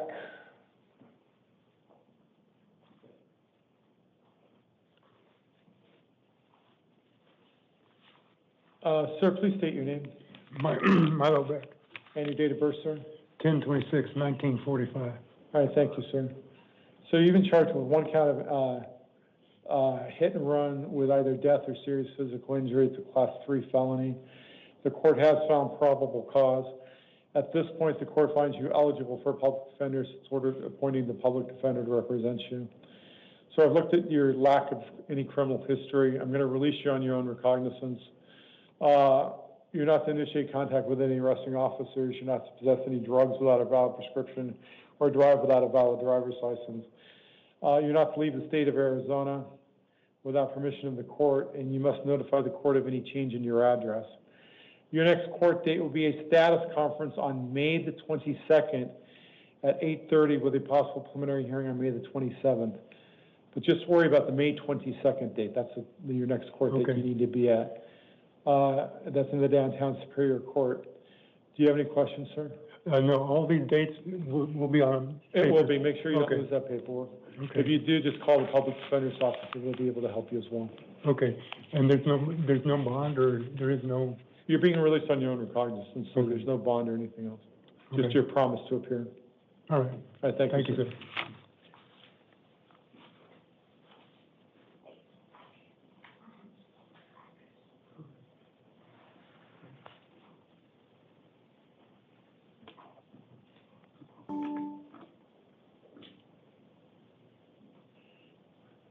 Mr. Yanes?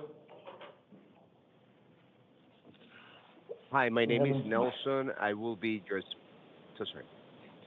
All right, thank you. Now you can start interpreting for us. Sir, please state your name. José.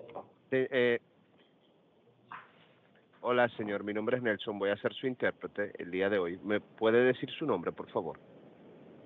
José Ángel Yáñez Enríquez. José Ángel Sanillas. What is your date of birth? ¿Cuál es su fecha de nacimiento, por favor? 19 de marzo de 1998.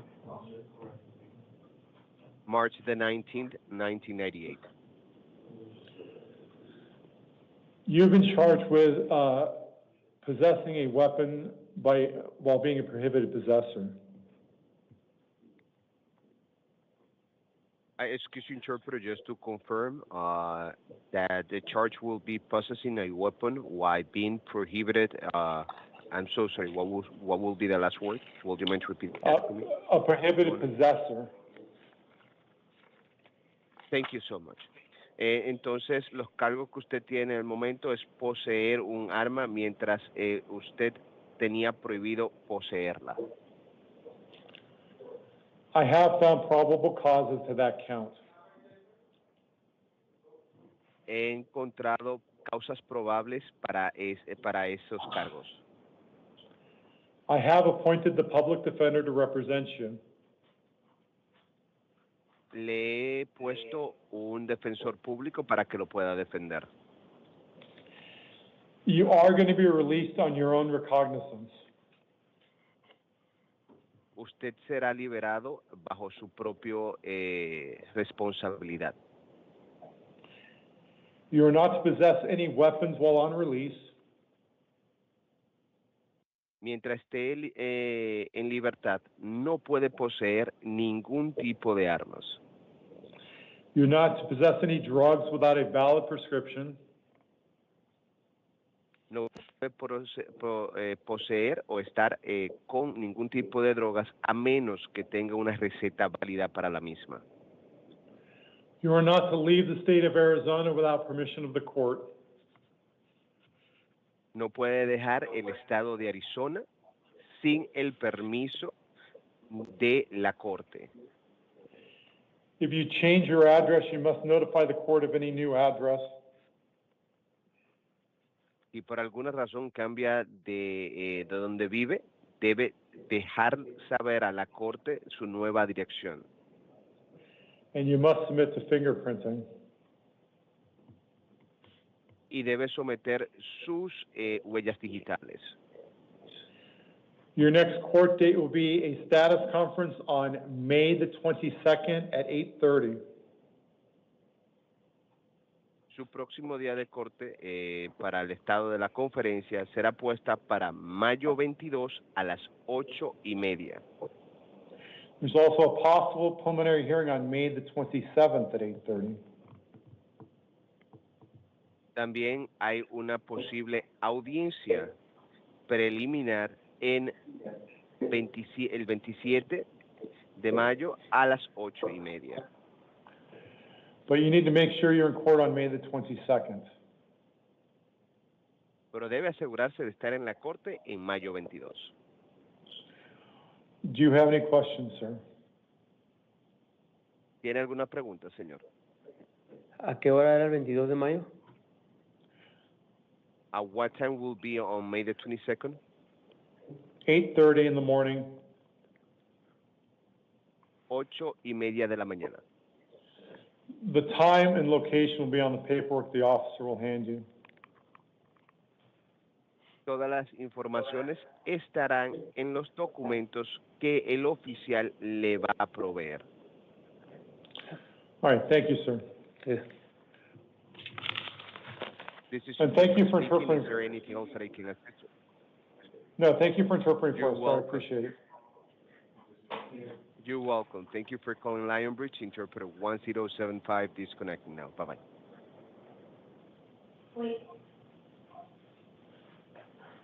The interpreter No has house- disconnected. To No house Goodbye. calls. All right, with that, we're adjourned on the 5 a.m. calendar.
All rise, the Honorable Lindsay Huckabee now presiding.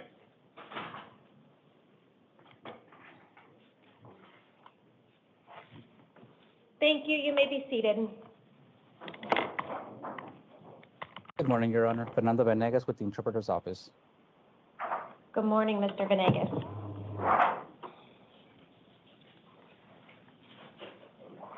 Good morning. This is the time set for the 8 a.m. initial appearance calendar on May 8th, 2026. Buenos días. Esta es la pista inicial de las 8 de la mañana, el día 8 de mayo del año 2026. The court's orders for the taking of DNA and fingerprints Las órdenes tomadas respecto a las huellas dactilares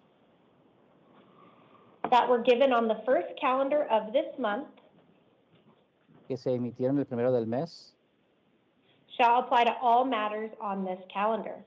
aplicará también a esta lista de causas. I will call you each one at a time to the podium. Los voy a llamar a ustedes uno por uno al atril. I'll provide a second name to sit in the chair outside of this room. Y también voy a mencionar el segundo nombre de la persona que se va a sentar en el asiento afuera del tribunal. I will let you know what you are here for. Le voy a informar de la razón por qué está aquí If I have appointed an attorney, y también se le ha nombrado abogado de oficio if you have a bond, y también si usted tiene una fianza and what your release conditions are. y las condiciones de libertad. And Mr. Venegas, I may have asked you this before, but do you have the victim's rights advisement script? Yes, I do, Your Honor. Are you okay with me reading it in English in its entirety and then allow you to translate in its entirety? Yes. Thank you, Mr. Venegas. Next, we will go over the victim's rights advisement. If you are the victim of a crime with a case pending before this court, you are advised that you have rights under Arizona law that, among others, include the right to be treated with fairness, respect, and dignity, to a speedy trial, to be present at court proceedings, to choose whether or not to be interviewed by the defendant or the defendant's attorney, to be heard before the court makes a decision on release, negotiation of a plea, scheduling and sentencing, and to receive restitution from a person who is convicted of causing you loss. If you have not already been provided with a written statement of all victims' rights, please contact the Victim Services Division of the Prosecutor's Office. Ahora se va a informar acerca de los derechos de las partes ofendidas.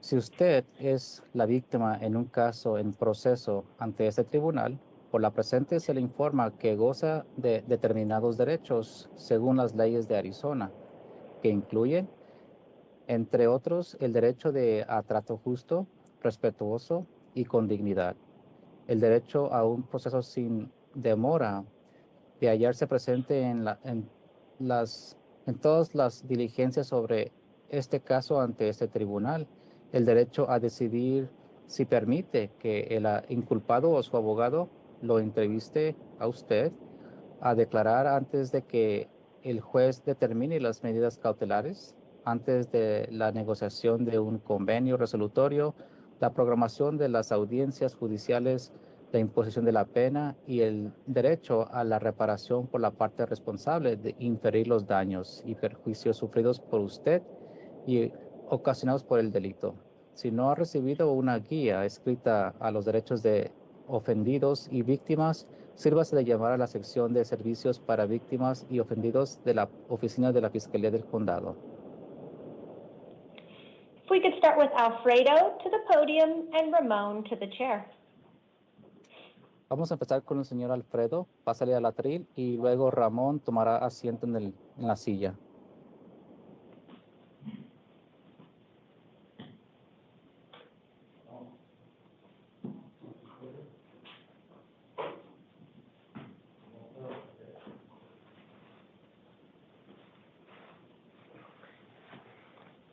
Good morning. May I get your name and date of birth? Alfredo Guadalupe Higuera Bea, 22 de febrero de 1997. Alfredo Guadalupe Higuera Bea, February 22nd, 1997. Thank you, sir. You are here today on a new case. You are here for 4 counts of transporting narcotic drugs, a Class 2 felony, 4 counts of money laundering, a Class 2 felony, 4 counts of conspiracy to transport narcotic drugs, a Class 2 felony, 1 count of illegally conducting an enterprise, a Class 2 felony, 5 counts of narcotic drug possession for sale, a Class 2 felony, 5 counts of narcotic drug possession for use, a Class 4 felony, and 4 counts of using electronic communications during a drug transaction, a Class 4 felony. Probable cause has been found, and I am appointing an attorney to represent you. You will have a status conference May 14th at 8:30 and a preliminary hearing May 18th at 8:30. You have a cash bond in the amount of $50,000. In the event you post bond and are released, you will be released to the supervision of pretrial services and equipped with electronic monitoring. You also have written conditions. You're not to initiate contact with any complainant or witness. You're not to possess any weapons. And you're not to possess or consume any drugs without a valid prescription. This will all be included in your paperwork. Did you have any questions?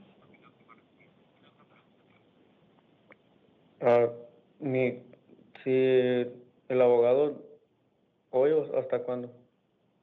For the attorney, will that be today or when?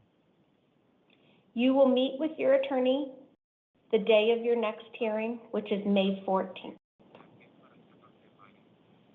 Okay. Okay. If you will take a step to your left, the officer will get you your paperwork. Okay. If we could have Ramon to the podium. Ahora Ramón podrá pasarle al atril. And Bernicia McCray to the chair.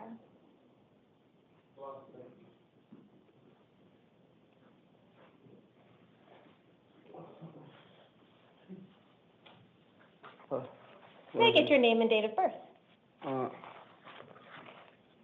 Ramón Leobardo Barbeitia Basoco. Ramón Leobardo Barbeitia Bosoco. Soy 18 de enero del 91. January the 18th, 91. Thank you, sir. You are here today on a new case. It is for 1 count of dangerous drug possession, a Class 4 felony, 1 count of shoplifting, removal of goods, a Class 1 misdemeanor, and 1 count of shoplifting concealment, a Class 1 misdemeanor. Probable cause has been found, and I am appointing an attorney to represent you. You will have a status conference May 22nd at 8:30 and a preliminary hearing May 27th at 8:30. I am going to release you today on your own recognizance. That is your promise to appear. You do have written conditions of release. You may not return to the scene of the alleged crime. You're not to possess or consume any drugs without a valid prescription. No. This will all be in your paperwork, sir. Did you have any questions? No. No. If you'll step to your left, the Es que officer no, will... no entiendo, no entiendo. I don't understand Lo que me está... what you are... Es lo que me dijo, pues, que es una pregunta para la juez, no lo entendí. You asked me if I have a question to ask the judge. I don't understand. Okay. So you're here today because there's allegations that you committed shoplifting by taking things from a store without paying for them. There is also an allegation that you had a dangerous drug known as methamphetamine at the time of your arrest. Because of those allegations, I'm appointing an attorney to represent you, and I'm setting some court hearings that you need to attend. Okay. Those hearing dates are May 22nd and May 27th. Okay. Those are going to take place in the downtown Superior Courthouse in Phoenix. Okay. I am releasing you from custody today with your promise that you will go to these hearing dates that I'm giving you. Sí. Yes. Prometo estar ahí en la corte. I do promise to be in court. Thank you, sir. And as part of your release conditions, you cannot go back to the store that you allegedly took those things from. You also cannot possess drugs without a valid prescription. The paperwork that was just given to you has the dates and times of the hearings that you need to attend. The officers will take you to processing. It will take about 4 to 6 hours before you're released from custody. You need to make sure you keep that paperwork the officer just handed you and attend the hearings. If you fail to appear at any of these hearings, a warrant will issue for your arrest, and then you would be held on a bond at your next hearing. Does that help clarify everything? Sí. Yes. Any further questions? No. No. You can take your paperwork and hand the headphones to the officer. Oh, sí. Sí. Oh, yes. Okay. Thank you. Okay. Thank you, sir. Thank you. And Mr. Venegas, do you mind making a general call to the gallery? Sure. ¿Hay alguien aquí que ocupa interpretación en español? ¿Alguien aquí no habla inglés y requiere intérprete? Diga su nombre, que requiere intérprete y no habla inglés. All right, no hands. Thank you, Mr. Venegas. Have Thank a you, Your great day until we Likewise. connect. And Ms. McCrae to the podium, and Joseph to the chair. Good morning. May I get your name and date of birth? Bernicia Lachey McCrae, And your date of birth, ma'am? 12/17/87. Thank you, ma'am. You are here today on a new case. It is for one count of possession of a weapon by a prohibited person, a Class 4 felony, and one count of armed robbery with a deadly weapon, a Class 2 felony. Probable cause has been found, and I'm appointing an attorney to represent you. You're going to have 3 hearings coming up. It's going to start with a status conference, May 14th at 8:30, an evidentiary hearing, May 15th at 1:30, and a preliminary hearing, May 18th at 1:30, or excuse me, May 18th at 8:30. Because you were out on felony release, it looks like you have 2 other pending cases at this time. Because you were out on felony release at the time of this alleged offense, you're not eligible for bond today. The time set to determine if bond will be set on these charges is the evidentiary hearing on May 15th at 1:30. So what that means is you will remain in custody until at least that date of May 15th at 1:30. This will be in your paperwork. Did you have any questions? No, ma'am. If you'll take it, well, it gave you your paperwork. If you'll take a seat in the gallery. Thank you, ma'am. Thank you. Joseph to the podium and Chad to the chair.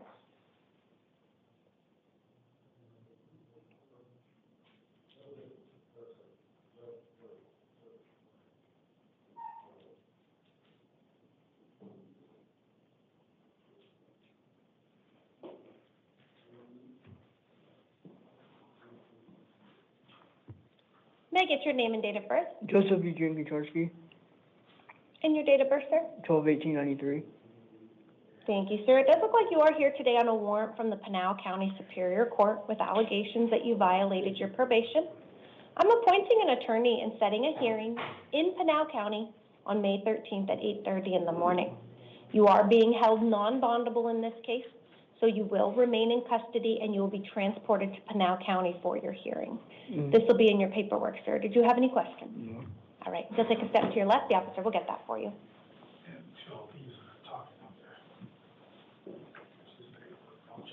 Chad Myers to the podium, Eli Loring to the chair.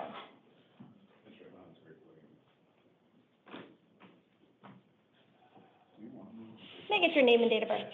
Chad Douglas Myers, January 8th, 1982. Thank you, sir. It does look like you are here today on 3 cases. You're here on a new case and 2 probation cases. Your new charges are for 1 count of burglary, a Class 4 felony, 2 counts of theft of a credit card, Class 5 felony, and 1 count of theft control of property, a Class 6 felony. And then because you were on probation in 2 cases at the time of this alleged offense, you're here on 2 Term 1 probation violations. I'm finding probable cause and appointing an attorney to represent you. You have 2 hearing dates coming up. You're going to have a status conference along with a probation revocation hearing, May 14th at 8:30, and a preliminary hearing, May 18th at 8:30. On your new charges, you do have a secured appearance bond in the amount of $10,000. However, in your probation cases, you are being held non-bondable. So posting the bond on your new case would not get you released until you at least find out what's going to happen at your probation revocation hearing, scheduled for May 14th at 8:30. This will be in your paperwork, sir. Did you have any questions? Nope. Please take a step to your left, and the officer will get that for you. Mr. Loring to the podium, and Mr. Lee to the chair.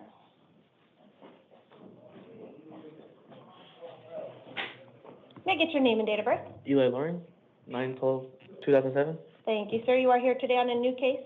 It is for 1 count of aggravated assault with a deadly weapon or dangerous instrument, a Class 3 felony. 1 count of disorderly conduct with a weapon, a Class 6 felony. 1 count of tampering with physical evidence, Class 6 felony. 1 count of false report to law enforcement, a Class 1 misdemeanor. And 1 count of carrying a deadly weapon while under the age of 21, a Class 3 misdemeanor. Probable cause has been found, and I'm appointing an attorney to represent you. You're going to have a status conference May 14th at 8:30 and a preliminary hearing May 18th at 8:30. You have a secured appearance bond in the amount of $75,000. In the event you post that bond and are released from custody, you do have written conditions. You're not to return to the scene of the alleged crime, no contact with any alleged victim, complainant, or witness, no contact with any co-defendants, and you may not possess any weapons. This will all be included in your paperwork. Did you have any questions? No. If you step to your left, the officer will get that for you. Mr. Lee to the podium. Mr. Dylan Vaughn to the chair. May I get your name and date of birth? Nephi Jordan Joel Lee, March 28, 1990. Thank you, sir. You're here today because a direct complaint was filed. It relates to an offense date of September 13th of 2025 for 2 counts of aggravated DUI, a Class 4 felony.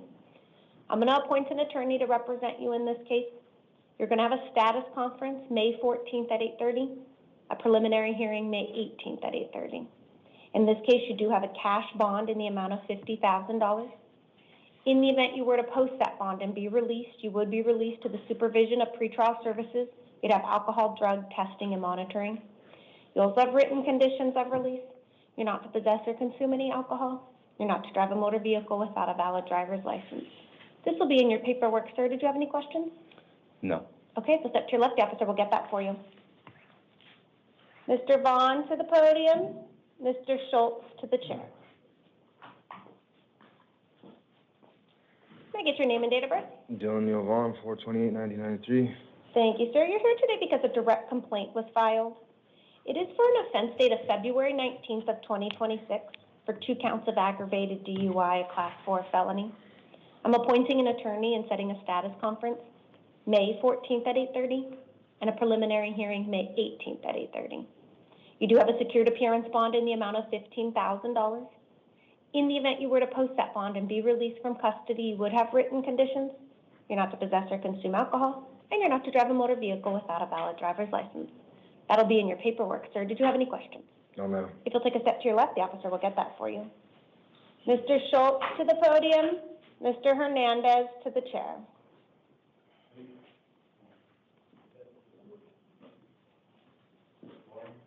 Can I get your name and date of birth?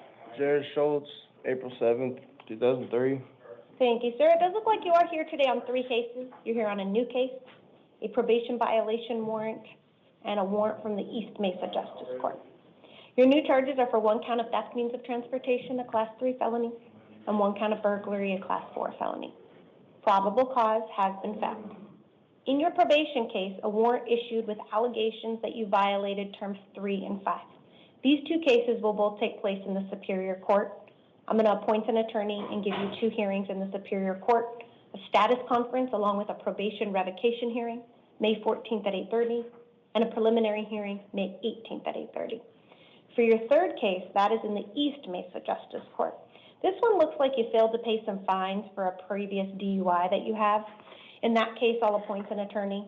You'll have an arraignment hearing. This one will be in the East Mesa Justice Court on May 13th at 8:30. In your new charges, you have a secured appearance bond of $10,000. In your probation case, it is $250. Because you're being held in custody on those 2, the warrant for failing to pay fines, I'm putting what's called a placeholder bond. It's a $50 bond. So what that does is if you're unable to post your bonds, it ensures that you get credit for any time served and you're taken to your hearings. However, if you are able to post bond, you post the $50 on this case in addition to the other 2 cases, you'd be released from custody. It's your responsibility to go to your hearings. You have written conditions. You're not to return to the scene of any alleged crime, may not possess weapons or alcohol, and you must contact your probation officer within 72 hours. That'll be in your paperwork, sir. Did you have any questions? Please take a step to your left and the officer will get that for you. Michael Hernandez to the podium and Nicole Ridge to the chair.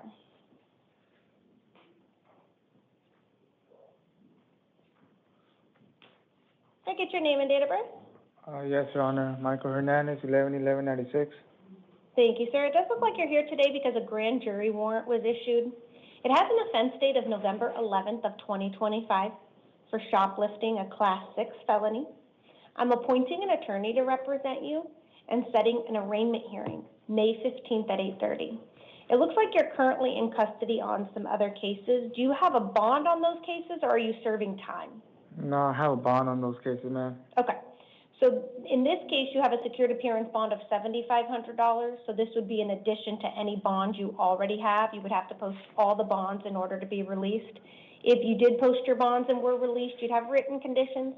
You're not to possess or consume any alcohol. You're not to return to the scene of the alleged crime, and you must contact your probation officer within 72 hours. That'll be in your paperwork. Did you have any questions? When's my next court date for that? In this case, you have an arraignment hearing on May 15th, which is next Friday, so a week from today. Okay, thank you. Thank you, sir. If you'll step to your left, the officer will get that for you. Nicole Ridge to the podium. Brooklyn McKeel to the chair.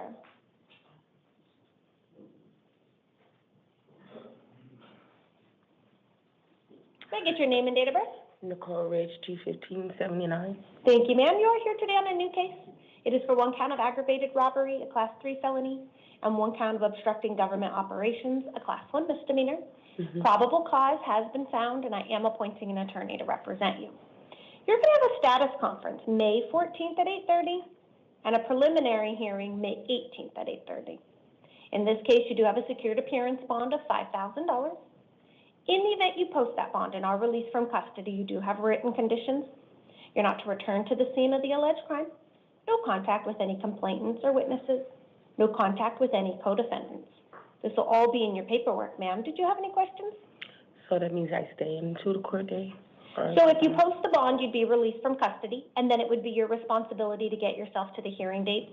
If you were to miss any of the hearing dates, a warrant would issue, and then you'd lose the bond that you posted. However, if you're unable to post the bond, then you would remain in custody, and they would transport you to your hearing. Okay, what date is those hearings? So your next hearing is May 14th, which is next Thursday. It's Friday morning right now, so it's a day shy of a week away.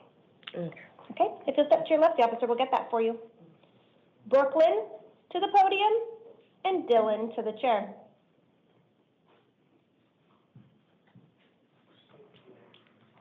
May I get your name and date of birth? Brooklyn Makel, 8/10/07. Thank you, ma'am. You are here today on a new case.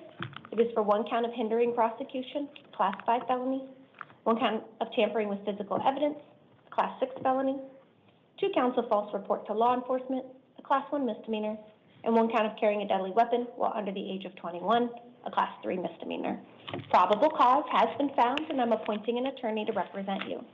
You have a status conference May 14th at 8:30 and a preliminary hearing May 18th at 8:30. In this case, you do have a secured appearance bond in the amount of $5,000. In the event you post bond and are released from custody, you do have written conditions. You're not to return to the scene of the alleged crime. No contact with any complainants or witnesses. No contact with any co-defendant, and you may not possess any weapons. This will all be in your paperwork, ma'am. Did you have any questions? No. If you'll take a step to your left, the officer will get that for you. Dylan to the podium, Balbino to the chair.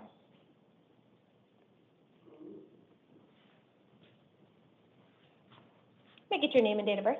Dylan De Palma, January 30th, 2001. Thank you, sir. You are here today on a probation violation warrant with allegations you violated term 15 of your probation. I'm appointing an attorney to represent you, setting a probation revocation hearing May 14th at 8:30. You have a secured appearance bond of $2,500. In the event you post bond and are released from custody, you do have written conditions. You're not to possess weapons or alcohol, and you must contact your probation officer within 72 hours. That will be in your paperwork, sir. Did you have any questions? No, ma'am. Thank you. Please take a step to your left. The officer will get that for you. Balbino to the podium and Fabian to the chair.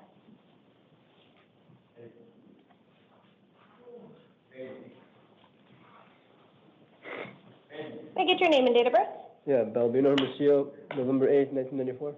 Thank you, sir. You are here today on 3 cases. You're here on a new case and 2 probation cases, as warrants had issued on those cases.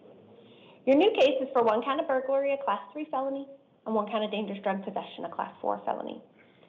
In this case, I am finding probable cause. On your 2 probation cases, warrants issued with allegations that you violated terms 3, 4, and 5 of your probation. I'm going to appoint an attorney to represent you in all 3 cases, set a status conference along with a probation revocation hearing, May 14th at 8:30, and a preliminary hearing, May 18th at 8:30. In your new charges, you have a secured appearance bond of $1,650. In 1 probation case, you have a bond of $250, and your second probation case is $100. That's a total bond of $2,000. In the event you post bond and are released from custody, you do have written conditions. You're not to return to the scene of the alleged crime. No contact with any complainants or witnesses. No contact with any co-defendants. And you must contact your probation officer within 72 hours of release. This will be included in your paperwork, sir. Did you have any questions? No, ma'am. All right, please take a step to your left, and the officer will get you that paperwork. Yeah. Thank you, sir.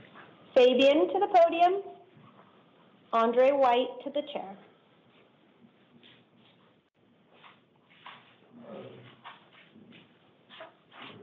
May I get your name and date of birth? Adrian Mendoza Mentias, 11/17/97. Thank you, sir. You are here today on a failure to appear bench warrant that was issued for you related to a pending charge for drug paraphernalia possession. It is actually a probation case with an underlying offense of drug paraphernalia. I'm going to affirm the attorney previously appointed to represent you and set a probation hearing May 14th at 8:30. In this case, you do have a cash bond in the amount of $1,000. In the event you post that bond and are released from custody, you have written conditions. You're not to possess weapons or alcohol, and you must contact your probation officer within 72 hours. It will also be your responsibility to attend your hearings If you fail to appear again, another warrant would issue, and you'd also forfeit any bond you posted. That will be in your paperwork, sir. Did you have any questions? No. Please take a step to your left, and the officer will get that for you. Just one moment. We're going to take a...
Sorry for that. We will now begin. If I could have Mr. White to the podium and Mr. Dorsey to the chair. May I get your name and date of birth? Andre Jamal White, 11/13/1994. And can you clarify your year of birth? 1994. Okay. Looks like we have it listed as 1999, so let me just double check on that. One moment.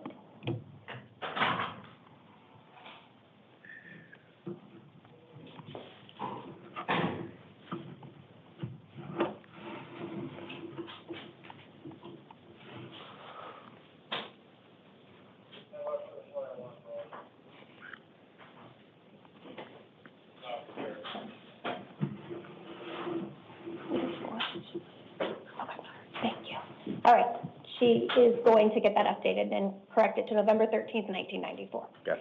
It looks like you're here today because a warrant was issued from the West Mesa Justice Court.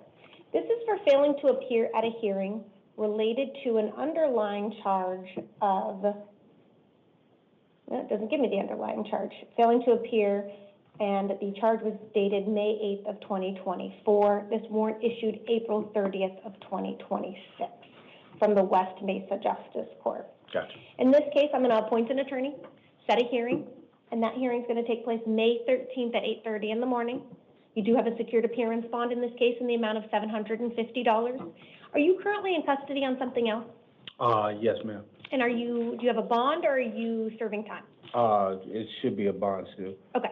So this would be in addition to any bond that you have. So you'd have to post all bonds in order to be released from custody. Gotcha. If you did post those and were released, you'd have written conditions. You're not to possess or consume any drugs without a valid prescription. You're not to drive a motor vehicle without a valid driver's license. This will all be in your paperwork, sir. Did you have any questions? Not at all. Okay, take a step to your left. The officer will get that for you. Thank you.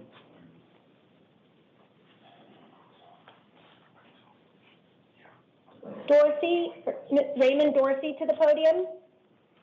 Jason Patton to the chair.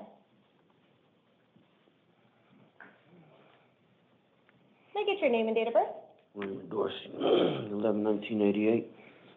Thank you, sir. It does look like you are here today on a failure to appear bench warrant that was issued for you for a pending dangerous drug and drug paraphernalia case. I am going to affirm the attorney previously appointed and set a status conference May 14th at 8:30 and a preliminary hearing May 18th at 8:30. Okay. In this case, you do have a secured appearance bond in the amount of $500. In the event you post that bond and are released from custody, you do have written conditions. You're not to possess any weapons. You're not to possess or consume any drugs without a valid prescription. You'll also need to ensure that you attend all of your future hearings. If you were to fail to appear again, another warrant would issue and then you'd forfeit any bond you posted. This will be in your paperwork, sir. Did you have any questions? Yeah, I can't post a $500 fine right now. I'm sorry, you're going to have to speak a little bit louder. So I can't post a $500 bond right now. I'm going through a DCF case with my children. I need to be out there to try to fight for my kids. So if you're unable to post your bond, you would not be released from custody. I do note that you have been in custody 2 times prior to today related to this case. You were released the first time on your own recognizance. You were released the second time to pretrial services. Both times you failed to appear. Today, a bond will be needed to be posted in order to be released. Anything further? No. Please take a step to your left, and the officer will get that for you. Jason Payton to the podium. Andres to the chair.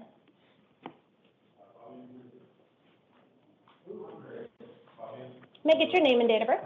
Jason Douglas Payton, 2/13/88.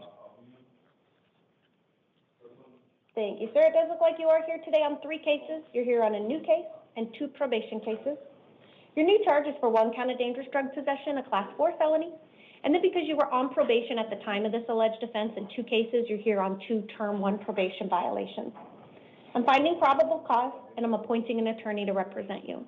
You're going to have a probation revocation hearing May 14th at 8:30, a status conference May 26th at 8:30, and a preliminary hearing May 27th at 8:30. I am going to release you to the supervision of the Adult Probation Department.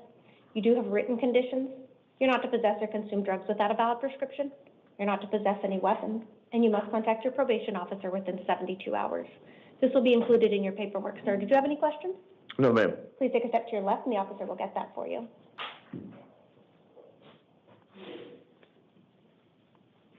Andres to the podium and Anthony Ortega to the chair. Hello. May I get your name and date of birth? Andres Armendariz, 12992. Thank you, sir. You are here today on a probation violation warrant with allegations you violated terms 6, 7, 11, 12, and 17. I'm appointing an attorney and setting a probation revocation hearing May 14th at 8:30.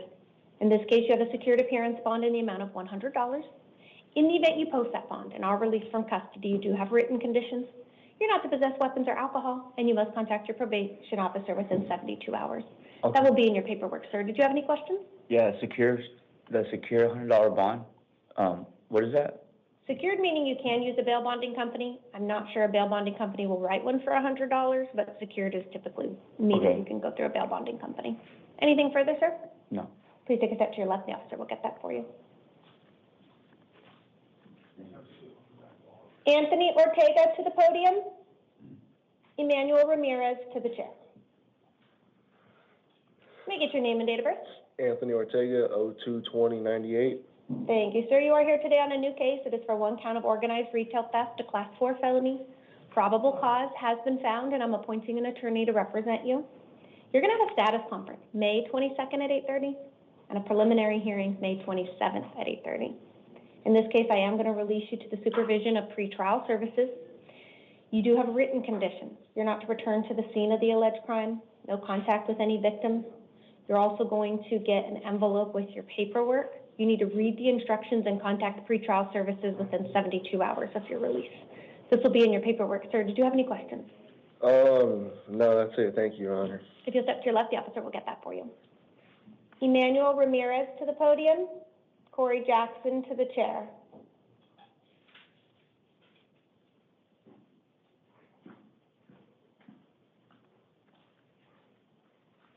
May I get your name and date of birth? Emmanuel Ramirez, March 6, 1980. Thank you, sir. You are here today on a new case. It is for one count of burglary, a Class 3 felony. Probable cause has been found, and I'm appointing an attorney to represent you. You're going to have a status conference May 22nd at 8:30 and a preliminary hearing May 27th at 8:30. I am going to release you today on your own recognizance. That is your promise to appear. You do have written conditions. You're not to return to the scene of any alleged crime. No contact with any alleged victim, complainant, or witness. This will be in your paperwork, sir. Did you have any questions? No. Please take a step to your left, and the officer will get that for you. Corey Jackson to the podium and Aaron Perkins to the chair.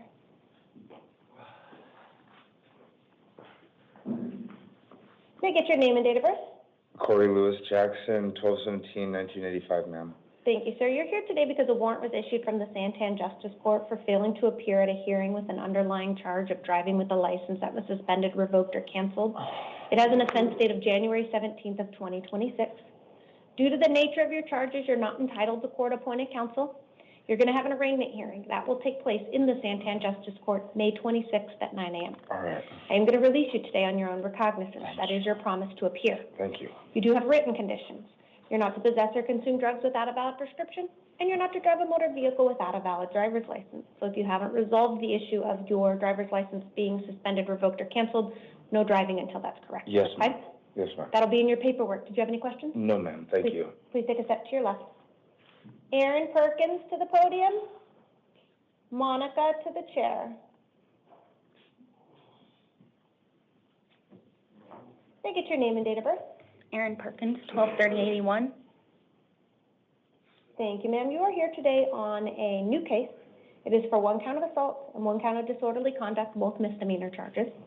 Probable cause has been found, and I'm appointing an attorney to represent you. Okay. You're going to have an arraignment hearing. That's going to take place in the North Mesa Justice Court, May 28th at 1 p.m.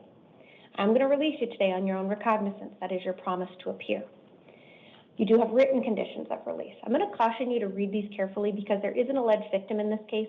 I do believe you live with this alleged victim. Is that correct? Mm-hmm. Okay. So We don't live together anymore. He flew back to Ohio. Okay, so the alleged victim is not here in Arizona? Okay.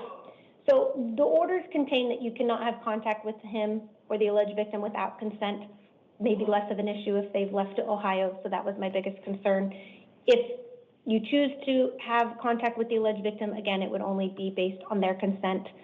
If they don't consent, you can't have contact. If they're not living here, the rest doesn't really apply, but if they were living here or they do return and you guys jointly rent or own the location that this took place at, you can't be there unless, again, there is consent. So that's all in your paperwork.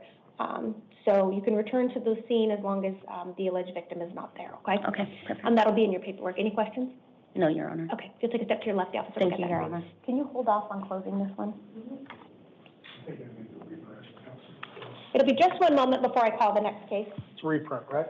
No, sorry, we're working on a technical issue. Is there something wrong on that one? No. You said it was gonna be on paper and she could return. So I didn't check the mark box that she couldn't return. I just put language in there. If the alleged victim lived there, she would have to call law enforcement if they didn't consent, but it doesn't sound like that's gonna be an issue. Just wanna make sure. Yes, I appreciate it. It should be way at the bottom of the paperwork. Yeah.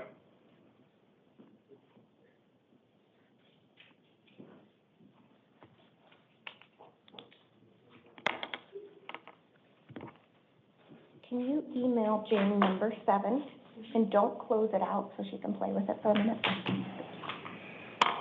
All right, can I have Monica to the podium? And Layla to the chair. May I get your name and date of birth? Monica Ristic, 2/20/87. Thank you, ma'am. It looks like you're here today on a warrant from the state of Colorado. Yes. Did you get an opportunity to review the laminated card that was given to you? Yes. Okay, so you're going to be given an option today, and I'm going to go over what those options are, okay? So again, as I mentioned, you're here on a warrant from the state of Colorado. It does look like it relates to 1 count of theft, 1 count of money laundering, 1 count of identity theft, and 1 count of gathering identity information by deception. Those are the allegations from Colorado. They have indicated to us that they do want to extradite you back to Colorado as it relates to these charges. And so that's where you're going to have your options. Your first choice is you can say, yes, I'm ready to go back to Colorado as it relates to these, and you're allowing Colorado to come pick you up. If you were to do that, you would stay here in the Maricopa County jails for up to 30 days, giving Colorado an opportunity to pick you up. You would be held non-bondable during that time. Your 30 days would start tomorrow, so long as you don't have any pending charges in the state of Arizona. If you have charges pending in the state of Arizona, then the 30 days would not start until the conclusion of those cases. So option 1, you agree to allow Colorado to pick you up, you stay in custody, non-bondable for up to 30 days for them to pick you up. Option 2, you have the right to demand that the governor of both Colorado and Arizona sign a governor's warrant before you were required to return. In that case, I would set a hearing here in Maricopa County, May 18th at 1:30.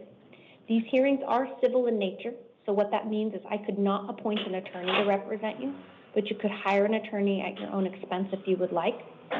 You would also be eligible to post bond and be released from custody during the pendency of that.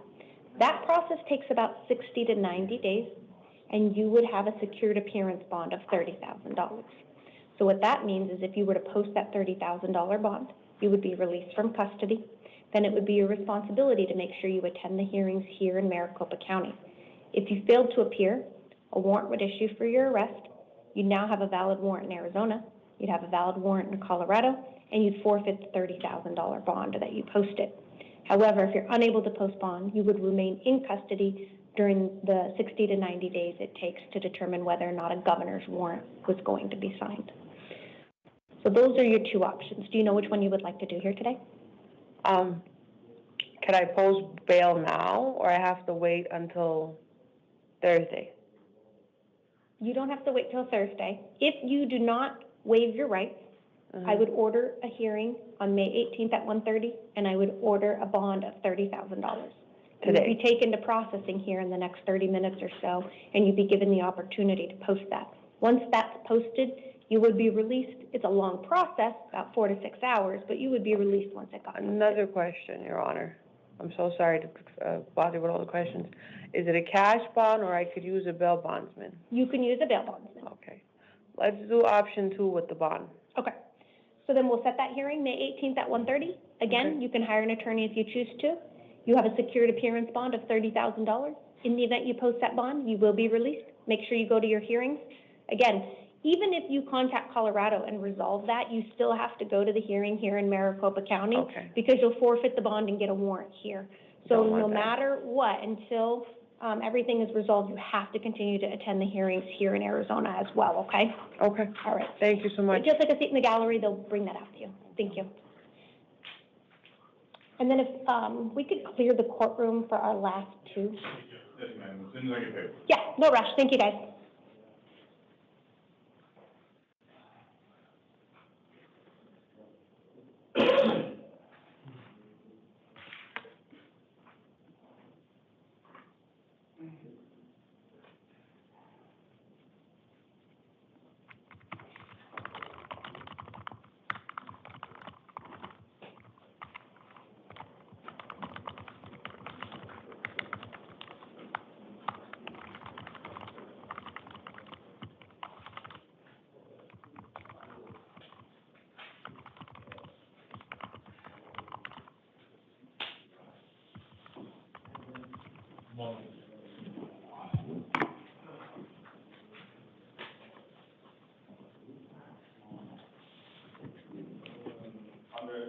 Hi.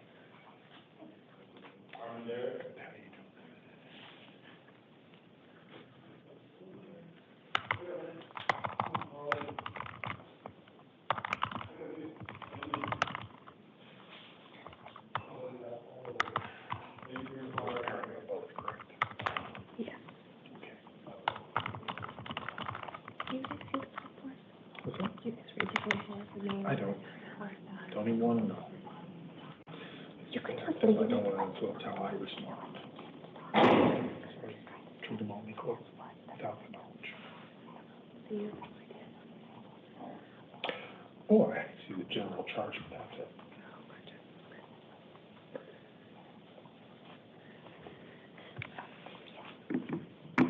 All right, can I have Layla to the podium and Isaiah to the chair? May I get your name and date of birth? Layla Alfayez, 8/30/83. Thank you, ma'am. And can I get the state's appearance? Good morning, Your Honor. Dawn Sauer on behalf of the state. Thank you, ma'am. You are here today on a new case, and you're also here on a second case for a probation case.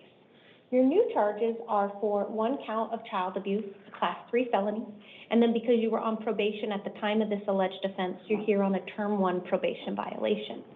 I am finding probable cause and appointing an attorney to represent you. You're going to have a status conference along with a probation revocation hearing, May 14th at 8:30, and a preliminary hearing, May 18th at 8:30. Next, we're going to discuss any bond and release conditions that you may have, but before I do that, I want to hear from the state. Ms. Sauer? Thank you, Your Honor. Without sugarcoating it, the defendant almost caused the death of her 9-year-old child. I'm sorry, 9-month-old child.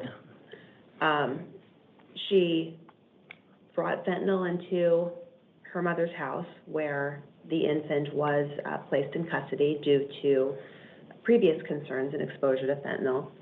Within 2 to 3 minutes of being alone with the child stopped breathing and was given access to fentanyl. If the family hadn't had Narcan available, this infant most likely would have died. It took 3 doses of Narcan there at the house. Even after transported to the hospital, the child stopped breathing again and coded and needed life-saving measures to save his life. The defendant is in extreme danger to the victim, any other children she comes into contact with. She was extremely careless with how she possessed and stored the fentanyl in her possession, knowingly placed it on looks like a child's table that was at a height where an infant could access it. The state believes that she should not be around any children whatsoever and is asking for a $50,000 secured appearance bond and electronic monitoring to ensure that she does not go to the location where the family lives again. Thank you, counsel. Ma'am, I have reviewed the allegations in this case. I have also reviewed your criminal history. I have also heard from the state. I do share the concerns that the state has. I think we're in a position where we're very lucky, or you're very lucky, that your child did survive this incident. Things could have been substantially worse. And I'm sure we're all very thankful here today that your family did have the necessities and the Narcan available, and your child is here today. However, I do believe that you pose a risk to the community, and more specifically, your minor children. And so with that, I am setting a secured appearance bond in the amount of $50,000 on your new charges, $1,000 on your probation case. In the event you post that bond and are released from custody, you will be released to the supervision of pretrial services and equipped with electronic monitoring. You also have written conditions. You're not to return to the scene of the alleged crime, no contact with the victim, you're to have no contact with any minors, and you're not to possess or consume any drugs without a valid prescription. This will be in your paperwork, ma'am. Did you have any questions? All right, the officer's going to hand that to you, so you can go take a seat in the gallery.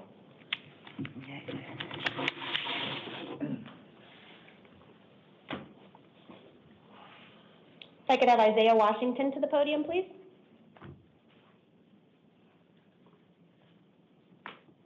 May I get your name and date of birth? Isaiah Washington, 1993.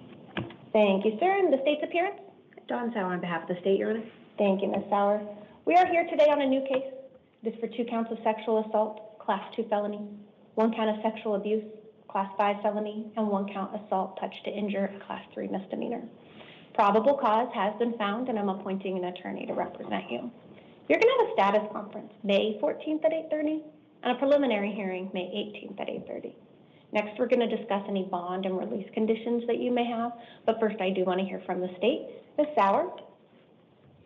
Thank you, Your Honor. The state believes the defendant is a danger to the victim and the community at large. He obviously appears unable to control his impulses. He assaulted the victim more than once while she was asleep, when she was unable to protect herself. He committed one sexual offense while she was asleep. He returned a little bit later after she was asleep again and committed an even worse offense the second time around. He does know where the victim lives. The state believes that she continues to be in danger from him and is seeking a $150,000 cash-only bond with electronic monitoring. Thank you. Thank you, Ms. Sauer. And Mr. Washington, I did review the allegations in this case. I've reviewed your criminal history, and I've also read a victim statement, in addition to the state's recommendation. I am going to impose a cash bond in the amount of $150,000. In the event you post that bond, you will be released to the supervision of pretrial services. So how much? It's $150,000. If you post it, you'll be released to the supervision of pretrial services, and you'll be equipped with electronic monitoring. You also have written conditions. You're not to return to the scene of the alleged crime, no contact with any alleged victim. If you reside at the same location as the alleged victim, which I do believe you were residing there, you can contact law enforcement for one civil standby to collect your belongings, but you're not to go to that location without that civil standby. Is that if I bond out? Or? That's if you post bond, yes, sir. Okay, so if I can't, what would happen? If you're unable to post bond, you will remain in custody and they will transport you to these hearings. Okay. This will be in your paperwork. Did you have any further questions, sir? No, I did not. Okay. He just handed you your paperwork, so if you'll take a seat in the gallery. Thank you, sir. This does conclude our 8 a.m. calendar. We will now stand in recess until 11 a.m.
against you. That's why I'm cautioning you to remember your right to remain silent.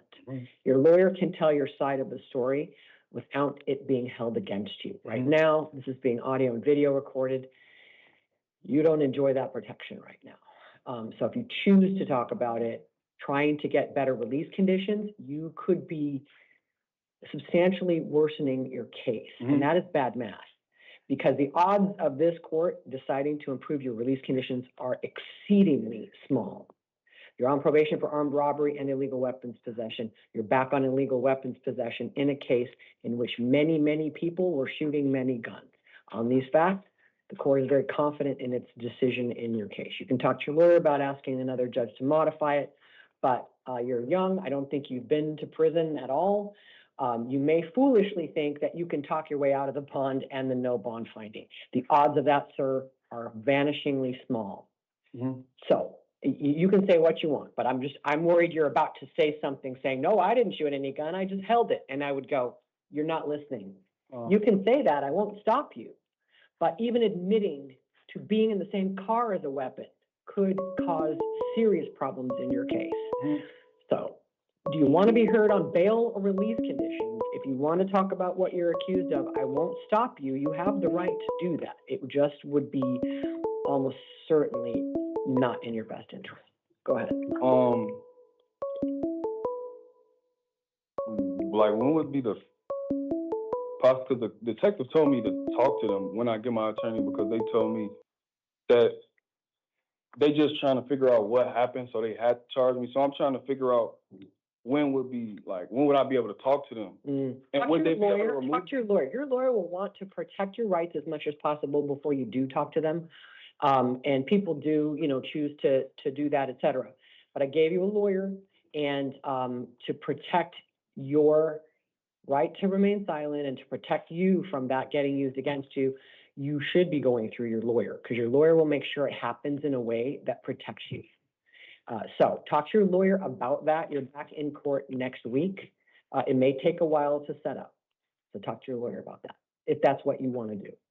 To set up, like, to talk to them? Correct. Yes. At this point, they cannot talk to you. You have a lawyer. You have a right. So meaning they can't approach you now. The case has started.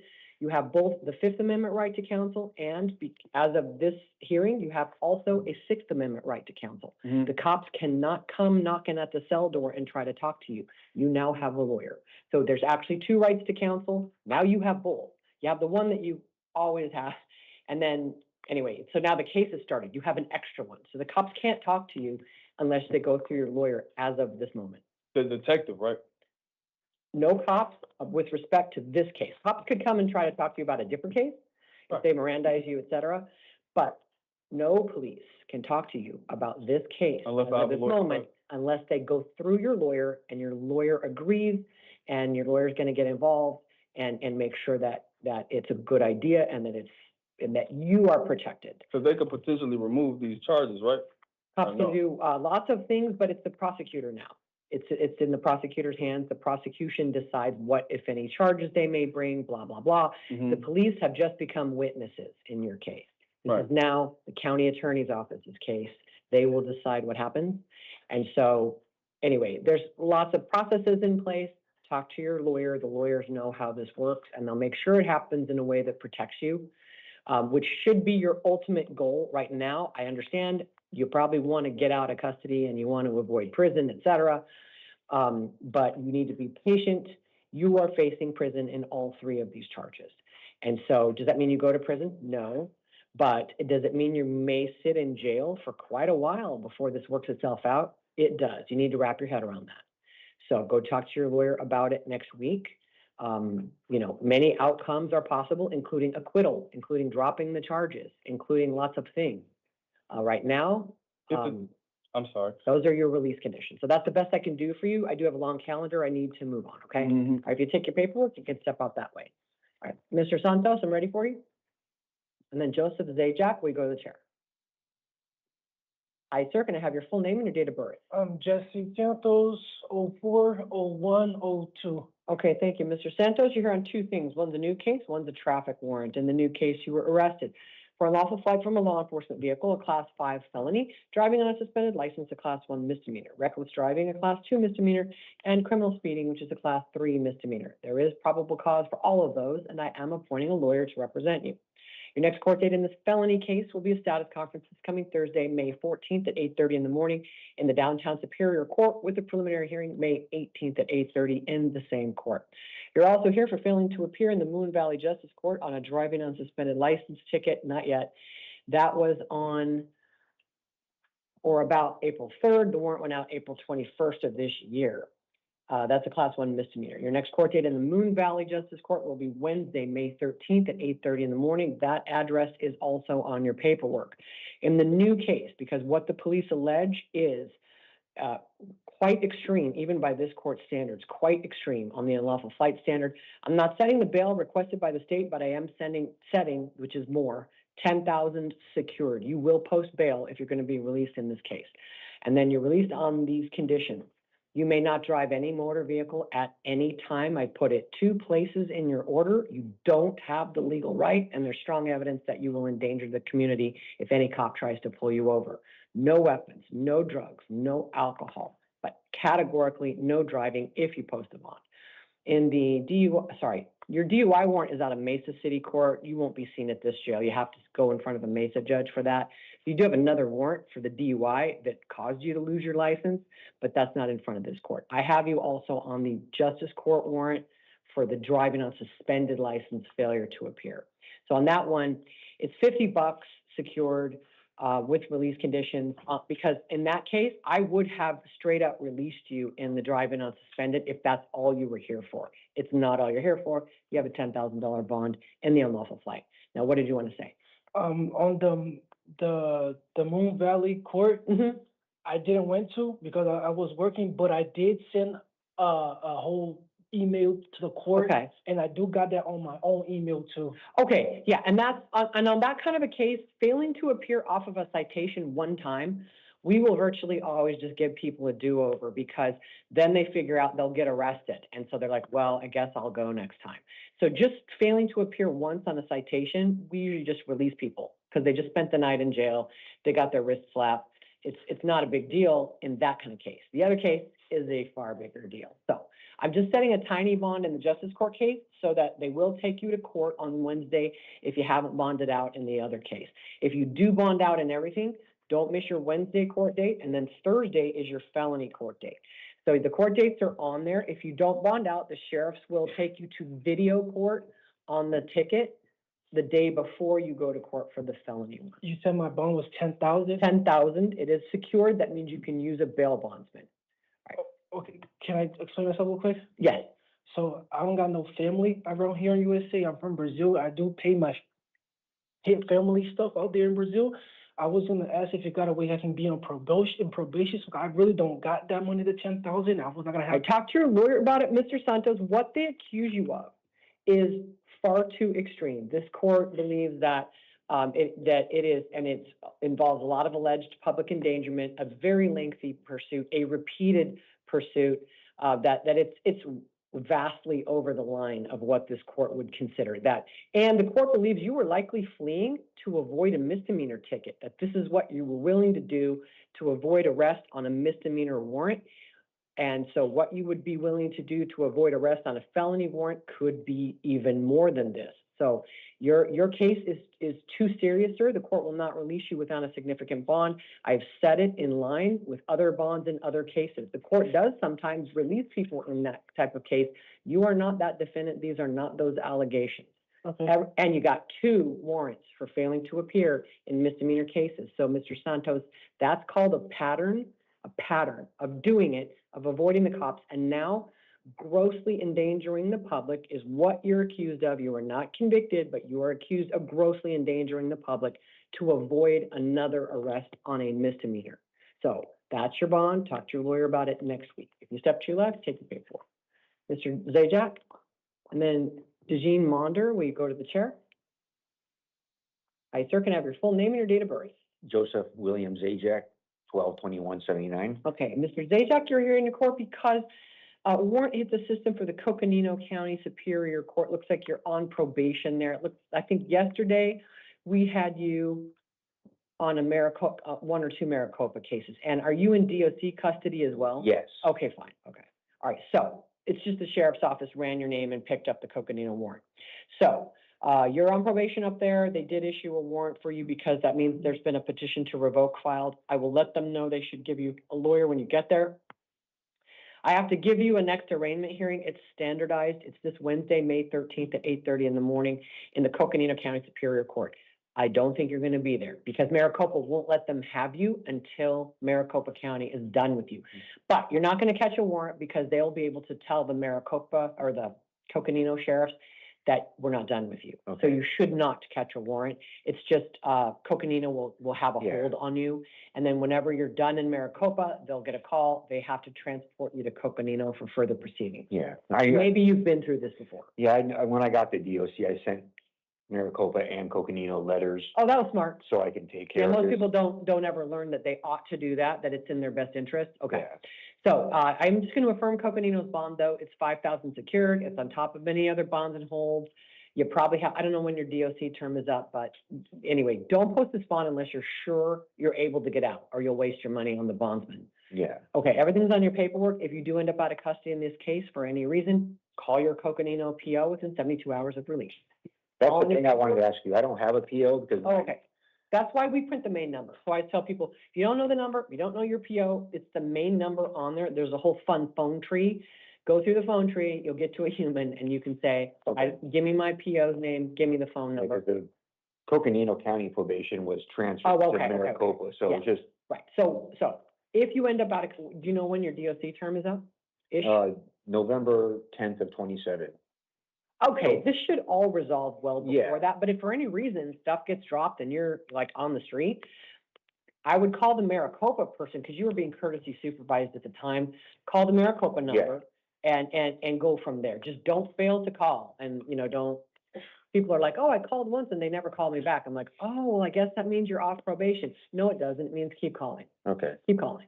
Okay, but I don't think you're ever going to be in that position. Okay. All right, if you take your paperwork, you can go that way. Thank you. Ms. Monder, and then Carlos Acevedo, will you go to the chair? Hi, ma'am. Can I have your full name and your date of birth? Dejanay Manda, 04-2698. Okay, thanks. You're here on your case. You got booked in for aggravated robbery, a class 3 felony, and aggravated assault on a first responder. That's a class 4 felony. There is probable cause for those, and I am appointing a lawyer to represent you. Your next court date is going to be a status conference this Thursday, May 14th at 8:30 in the morning in the downtown Superior Court. Preliminary hearing, May 18th at 8:30 in the morning in the same court. Now, the state recommended a $20,000 bond for you. I'm not going to set that. I do believe on these facts, though, bond is warranted. The bond is going to be set at $5,000 secured. That means you can use a bail bondsman if you bond out. You cannot go to any part of that Fry's grocery store, no contact with any of its employees, nor the alleged victim in this case, nor any co-defendants you may have. I don't know if you're going to actually end up with co-defendants. I'm not aware of any right now. But if other people get charged in the case, you can't have contact with them. No weapons, no drugs, no alcohol. Everything you need to know is on your paperwork. If we take that with you, you can step out to your left. Thank you. Mr. Acevedo, and then William Fletcher. We go to the chair.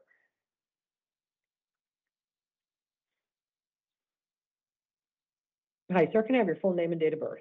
Carlos Manuel Acevedo, 12587. Okay, thanks. You're here on 2 probation violation warrants and 1 warrant from the Desert Ridge Justice Court. I'm going to start with your probation warrants. You're on probation in 2 separate felony cases, and there were petitions to revoke your probation filed in both cases about a month ago, April 8th. The petitions allege that you violated terms 3 and 5. You'll get copies of those from your lawyer. I am appointing a lawyer for you in both cases. Your next court date is the same for both cases, is in the downtown probation court this coming Thursday, May 14th at 8:30 in the morning. That address is on your paperwork. Your bond in each of those 2 cases is $500 secured for $1,000 total. You're also here on a warrant at a Desert Ridge Justice Court.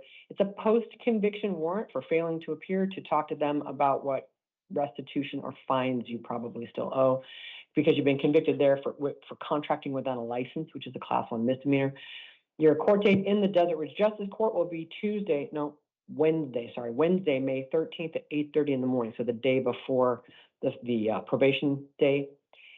May 13, 8:30 in the Desert Ridge Justice Court. I'm just setting a $50 bond in that case. That's to make sure you're eligible for credit for time in custody if you haven't bonded out in the probation cases, and so that the sheriffs will take you for video court on Wednesday.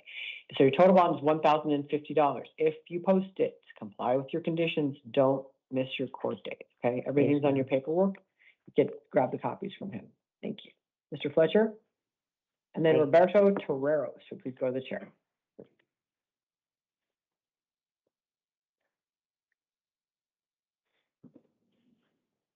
Good morning, sir. Can I have your full name and date of birth? William Lewis Fletcher, 51168. Okay, thank you. Mr. Fletcher, you are here on a warrant for failing to appear in a case in which you've been charged with possessing dangerous drugs. It's a Class 4 felony, and it looks like they have restarted the prosecution against you as of last year. You missed a court date on April 29th of 2025, and there's been a warrant out for your arrest since then. You already have a lawyer in this case. We're going to give you a status conference in front of the trial court on Thursday, May 14th at 8:30 in the morning in the downtown Superior Court. I am affirming the bond in your case, which is $500 secured with written release conditions. If you bond out, comply with all of those. Do not miss any court dates. Everything you need to know is right there. If you step out. I have one question. I have a full-time job, and the thing is, I don't have the $500 right this moment. So how do I go about? Well, you can post bond at any moment, between now and whenever the bond or the case changes.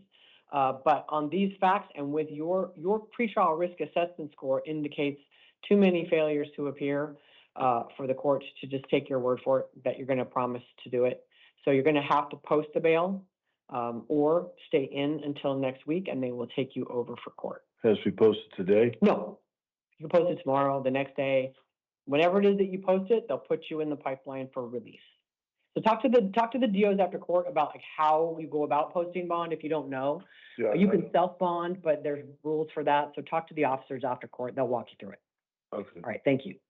All right, Mr. Torrero, and then DeWand Stone, will you go to the chair?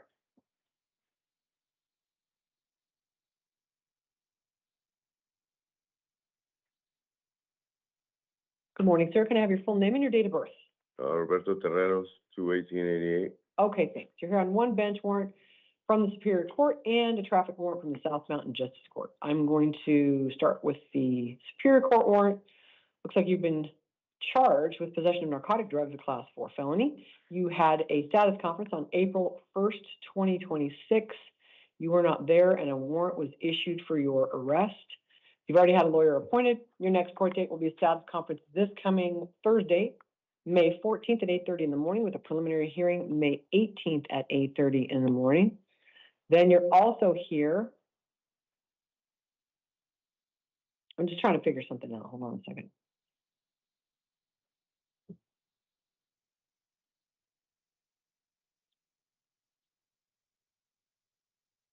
Okay, hold on. I want to reprint number 5. Not.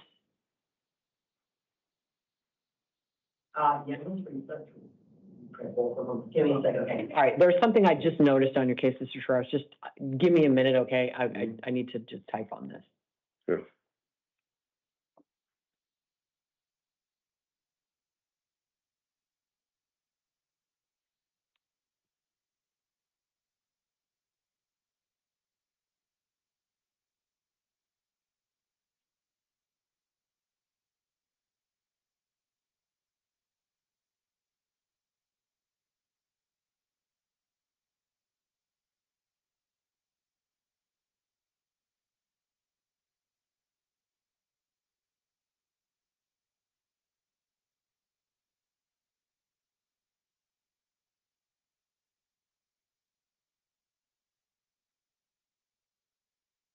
Okay.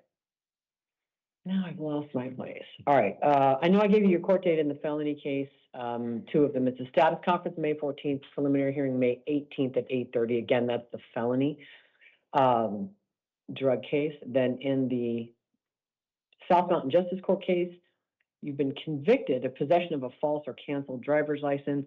That's a Class 2 misdemeanor. This warrant's been outstanding since 2023. It's a failure to pay or failure to comply. It looks like the the charge, the crime dates all the way back to 2015. So your court date in South Mountain is going to be Wednesday, May 13th at 8:30 in the morning. That's on your paperwork. So both of your next court dates are next week. And your prelim is Monday, the 18th in the felony case. All right. So in the pending felony case, your bond is $500 secured with written release conditions. In the South Mountain case, it's $50 secured. That'll make you eligible for credit for time in custody and make sure that the sheriffs will take you over for video court on Wednesday if you haven't bonded out. So your total bond is $550. It is secured. If you bond out, comply with all of your release conditions. Don't miss any court dates. We are reprinting both of yours. So if you go ahead and have a seat, they're going to send them out. Okay. All right. Thank you. All right, Mr. You got him? Okay. It went faster than I thought. Mr. Stone, DeJuan Stone. And then Taylor Mosher, will you please go to the chair? All right, good morning, sir. Can I have your full name and your date of birth? DeJuan Stone, 4277. Okay, thanks. You're here on a probation violation warrant. You are on probation for a Class 6 felony and a Class 1 misdemeanor in the same case. There was a petition to revoke your probation filed on April 3rd of this year. It alleges that you violated terms 6, 7, and 15. You'll get a copy of that from your lawyer, and I am appointing a lawyer to represent you. Your next court date is in the downtown probation court. It's this coming Thursday, May 14th, 8:30 in the morning in the downtown Superior Court. That'll be what's called a revocation arraignment hearing together with a possible disposition hearing. All right, that is, make sure I looked at the right one. Hold on a second. I'm in the wrong case. Yes, okay. That is correct. All right. So your bond in this case is $500. It is secured. If you post it, comply with all of your written release conditions, call your PO within 72 hours of release. The main number for probation is on your paperwork. If you step to your left, they're going to give you that paperwork. Good luck, sir. All right, Mr. Mosher. After Mr. Mosher will be Camarian Johnson Smith, please.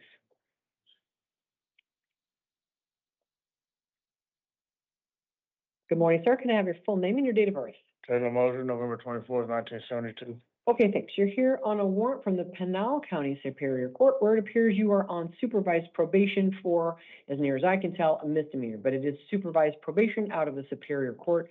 On April 21st, 2025, there was a warrant issued for your arrest, presumably because there's been a petition to revoke your probation filed. But I'll let them know they should give you a lawyer when you get there. Your arraignment hearing is scheduled in the Pinal County Superior Court this coming Wednesday, May 13th at 8:30 in the morning. And I'm affirming their bond for you, which is $500 secured with written conditions. If you post it, you need to be in that court on Wednesday morning or you'll lose your bond money and they'll put out another warrant for you. If you don't post bond, the Pinal County sheriffs will come and get you from Maricopa. Okay, and if you are out of custody, be sure to call your PO within 72 hours. What's your question? I can't use my debit card to post bond. You might be able to talk to the sheriffs. I don't know about those rules for self-bonding. Talk to them after court. Most of them know more about it than me. No guarantee, but we got them in here who've been doing it forever, so they probably can give you good. I probably have to call a bail bond. Am I gonna be in a holding cell here? No. This is a temporary facility.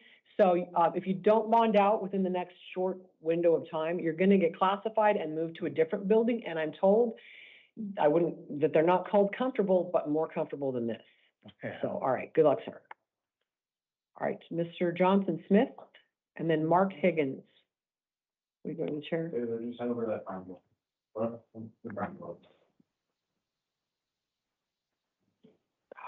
Hi, sir. Can I have your full name and your date of birth? Marion Johnson Smith, 10-5-98. Okay, thanks. You're hearing a new case. You got booked in for a new allegation of driving on a suspended license. It's a Class 1 misdemeanor. Your arraignment hearing is going to be May 26th at 8:30 in the morning. That's close to 3 weeks from now, May 26th, 9 in the morning, up in the Peoria City Court. And that address will be on your paperwork. I'm going to release you on your own recognizance. It's a brand new case. Just go to court and talk to a lawyer if you want. I can't appoint one for you in this type of case. You're not automatically entitled to one, and it seems unlikely the state would be asking for jail time in your case unless you have a long history of this. So what you have is the right to hire a lawyer at your own expense. If for some reason the state notified the Peoria judge that they wanted to ask for jail time, then you could qualify for court-appointed counsel. But most people never even do more than a single night in jail on this, as long as they go to court. So go to court, okay? Everything's on your paperwork. You got written release conditions. They're standard. Follow them, okay? You've got your paperwork. Good luck, sir. Mr. Higgins? And then Jesus Alanda, will you please go to the chair? Hi, sir. Can I have your full name and date of birth? Higgins, Mark Rock, 11762. Okay, thanks. And I take it Higgins is your last name. Got it. Okay, you're here on two cases. One's a new case out of West Mesa Justice Court. The other one is a warrant out of the White Tank Justice Court. I'm going to start with the new case from yesterday from West Mesa Justice Court. You've been accused of disorderly conduct as a Class 1 misdemeanor and assault as a Class 3 misdemeanor. There is probable cause for those. I'm not appointing a lawyer for you because I'm not planning to put a bond on you today. So just like I told the last defendant, what you have is the right to hire a lawyer at your own expense. But this kind of misdemeanor charge does not trigger an automatic constitutional right to a lawyer. So what you have is the right to hire one. You could also represent yourself. And if for any reason the state was ever asking for jail time, you'd have an opportunity to try to qualify for court-appointed counsel. I'm just not doing it today. So your arraignment hearing, May 26th, 8:30 in the morning in the West Mesa Justice Court. That's almost 3 weeks from now. Where is it supposed to be at? West Mesa. The address is always on your paperwork, and it is on Javelina Avenue, 222 East Javelina Avenue. Oh, I thought it'd be on the reservation because that's where it happened. That's why I didn't know. No, there's rules for precincts and things like that, and which cases might be handled by tribal court and which aren't. Okay.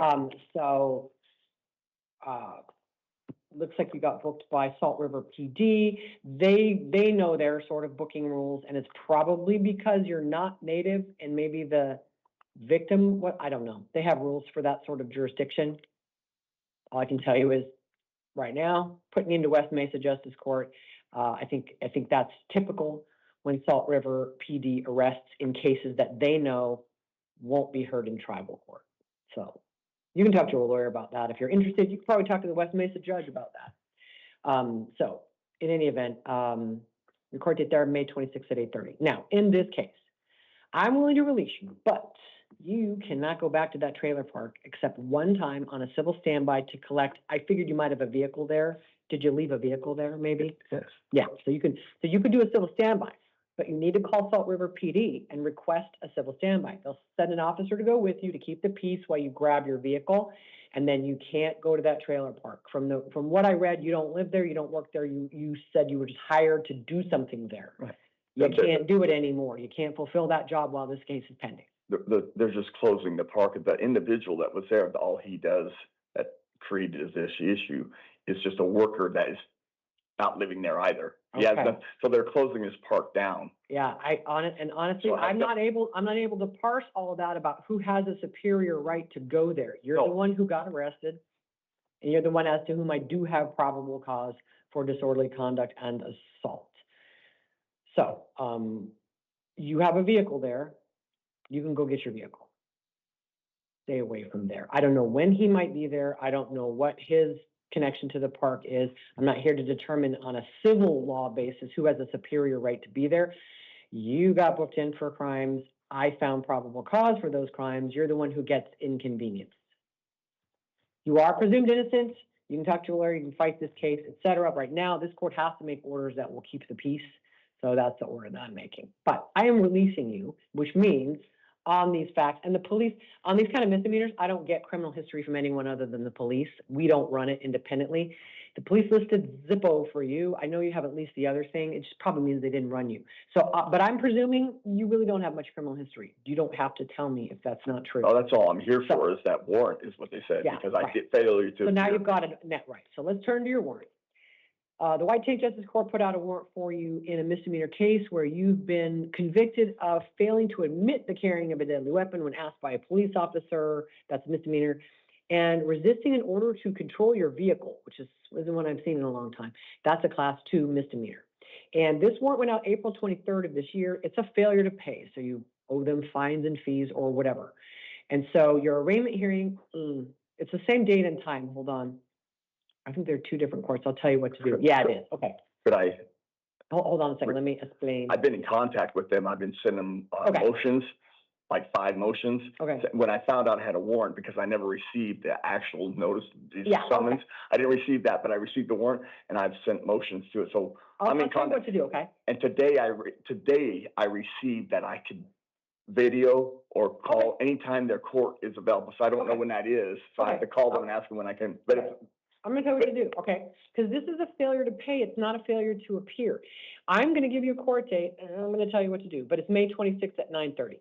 If you fail to appear, that's a reason to give you a bond next time, but just failing to pay, allegedly, we don't have debtor's prison in this country. I don't hold people for not paying. I hold people for not showing up or not complying with their release conditions or because I think they're dangerous. So, go, okay? But unfortunately, and I'm locked into this, it's the same date. I don't manage those two court schedules. We can't. and So you have to. So what I say, yeah, they are not in the same place. I just looked. So you should call one of them. White Tank would be easiest because those courts they'll have walk-in days where you can talk about fines and fees, but it's my understanding either of those courts will accommodate a request saying, I'm double booked. You've got the paperwork to prove it. Pick one, call them. The phone numbers are on your paperwork and say, I'm double booked. Can I please have a new court date? They handle that all the time. Do you think it still stands that they addressed it today in an email that I can video call? So I can do it like so whatever they're Monday or offering- Tuesday or whenever they have Yeah, court. yeah. So that I can get it over before I ever have to. Correct. And Okay. once you do that, I always advise defendants, make sure they have cleared the 26 off of their books because I have seen those courts just miss it. And then the 26th will come up. Nobody will even look at your case and go, oh, that guy took care of it. They'll just go, Mark Higgins not here, warrant. So make sure that they know I agree. that they clear the 26th off the books if you take care of it in advance. That's just something I like to tell people because I feel bad for people that get picked up in those circumstances. All right, but you are released in both cases. Just comply with your release conditions. Don't miss court, okay? All right, everything's right. You have a wonderful day. Okay, thank you too. Mr. Londa, and then Tyler Sosi, there you go to the chair.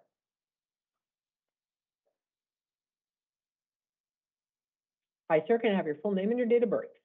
Jesus Landa, 06-27-86. Okay, thanks. You're hearing a new case. You got arrested for disorderly conduct, a class 1 misdemeanor. There is probable cause for it. I'm not appointing a lawyer for you because you don't financially qualify. You have the right to hire a lawyer at your own expense or just to represent yourself. Yeah. Your next court date is an arraignment hearing, May 26th at 2 in the afternoon over in the Buckeye City Court. The address, I believe it is in Buckeye, is on your paperwork. Okay. I'm willing to release you on your own recognizance, but I'm giving you domestic violence release conditions. That means you're going to need to stay somewhere else while the case is pending. Okay. And that is to keep the peace and the safety. So you can do a civil standby to collect belongings, but you got to bring a Buckeye officer with you to keep the peace. So you just call the non-emergency, tell them you need a civil standby. They're going to want to see your paperwork. I should tell that to the last guy. Don't lose your paperwork. The cops want to see it or they won't do the civil standby.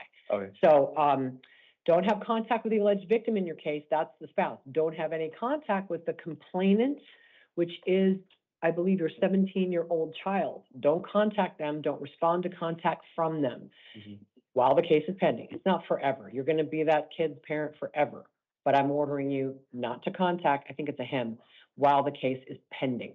No weapons, no drugs, no alcohol. Bring proof of your new address to the Buckeye City Court when you go on the 26th. Okay. Everything is on your paperwork. Will you comply with those conditions and come to court? Yeah, yeah. All right, then you are released. You step to your left, he's got your paperwork. Thank you. All right, Mr. Sosi, Tyler Sosi, and then William Hill, we go to the chair. Good morning, sir. Can I have your full name and date of birth? Tyler Stocy, March 9, 2000. Okay, thanks. You're on a new case. You got booked in for aggravated DUI by wrong way driving. That's a class 4 felony, and simple DUI, which is while impaired to the slightest degree by drugs or alcohol. That's a class 1 misdemeanor. There is probable cause for all of those. I'm not appointing a lawyer for you at this time because you don't financially qualify. What you have is the right to hire a lawyer at your own expense or to just represent yourself. I'm giving you 2 court dates. The first one is a status conference 2 weeks from today, which is May 22nd at 8:30 in the morning in the downtown Superior Court. Your preliminary hearing will be May 27th at 8:30 at the same court. It's all on your paperwork. Now, in your case, I would really like to make you alcohol test. I'm planning to release you. Here's why. You don't have a history of DUI convictions. There is PC for this offense at a 0.14, which is a very significant blood alcohol.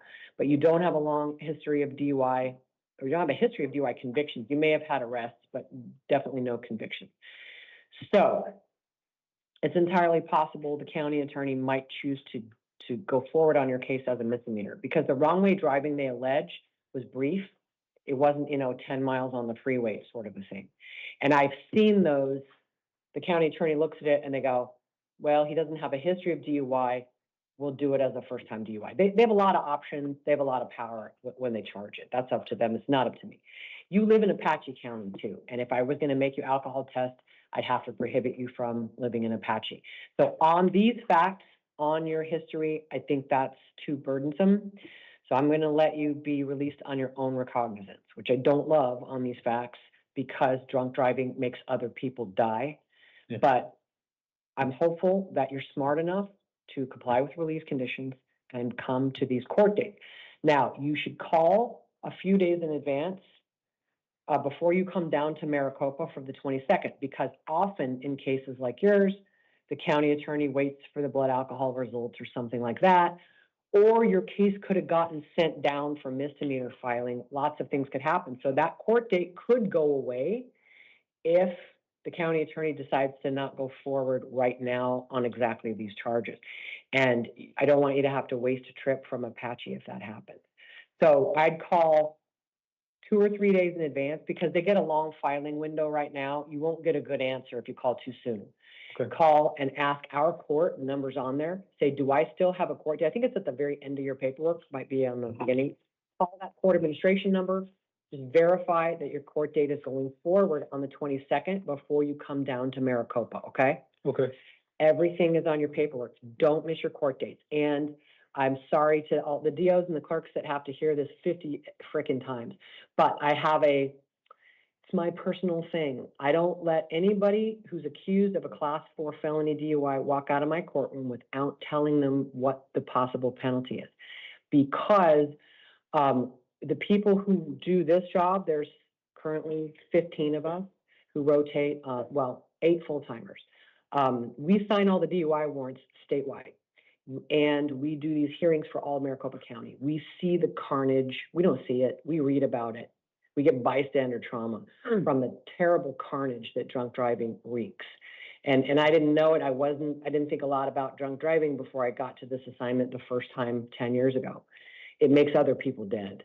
It's pretty horrifying, really innocent people. So, Mr. Sosi, most people are not aware of the mandatory minimum for a class 4 ag DUI. Are you? No. You don't know? Okay. It's one of the harshest sentences in the nation in Arizona. Who knew? It's 4 months in the state penitentiary followed by probation if a person is convicted of a class 4 felony DUI, because there's also a class 6. But if you are convicted, and you are a long way from being convicted, you're innocent until proven guilty. But any person convicted of a class 4 they cannot legally do a day less than 120 days in the state penitentiary, not the county jail. You suit up in an orange jumpsuit at the state pen. Then you come out on probation. And if that doesn't scare people, they're stupid. Yeah. That it should. And you come out a felon, which is a lifetime burden, can be. And so what I tell you that, Mr. Sosi, because I want you to follow the law while the case is pending and not kill anybody when I'm the one who let you out. Okay. Please, don't hurt anybody. All right. Your license appears to be valid at the moment. That's why you're not on, you had a valid license. The ag DUI is just from the wrong way driving. Okay. So comply with your conditions. Don't miss court dates. You are already facing, even on the simple DUI, the mandatory jail. But if the county attorney, if you come in on a new DUI, the county attorney might get real motivated to file this as a felony just because they decide as a misdemeanor in the beginning. And if you pick up another DUI a month later, they can yank that misdemeanor back and recharge it as a felony. Okay. So I always tell people, don't make yourself interesting to the government by committing crimes while you're on release for crimes. Okay. Thank So, you, that is all. That's it. Lecture over. okay, so I'm released today? You are released. That's why you got the huge speech. Yeah. Is because it scares me to release somebody who I think was close to 0.15 last night driving around. And I believe yours was one of the ones, a stranger reported it. Oh, I lied. You did go 15 miles on the freeway. You just didn't allegedly go the wrong way until the very end. Yeah.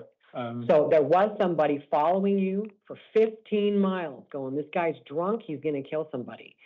Then the wrong way allegedly did not happen until the exit. So it was a brief wrong way, but a long alleged stretch. So Mr. Sosi, I'm worried about you. I'm trying to be fair to you. I'm trying to be practical about how the law works. It's just a deep breath with people who I think are probably addicted to alcohol, because people who aren't addicted to alcohol more or less can't get to 0.14 and still speak, much less drive a car. 0.14 is a high blood alcohol.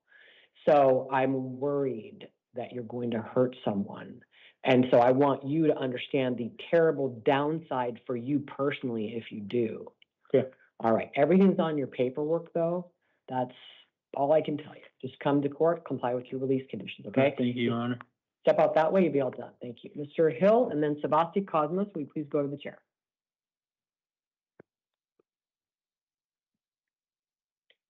Sir, can I have your full name and your date of birth? William Lewis Hill, 1770. Okay, so you're here on an arrest out of the Goodyear City Court. You've been accused of theft, a class 1 misdemeanor. There is probable cause for it. I'm not appointing a lawyer for you, though, because I'm planning to release you today. And you don't otherwise have the automatic right in a misdemeanor like this. What you do have is the right to hire a lawyer at your own expense or to just represent yourself. Your court date in the Goodyear City Court will be almost 3 weeks from now, which is May 27th at 1 in the afternoon.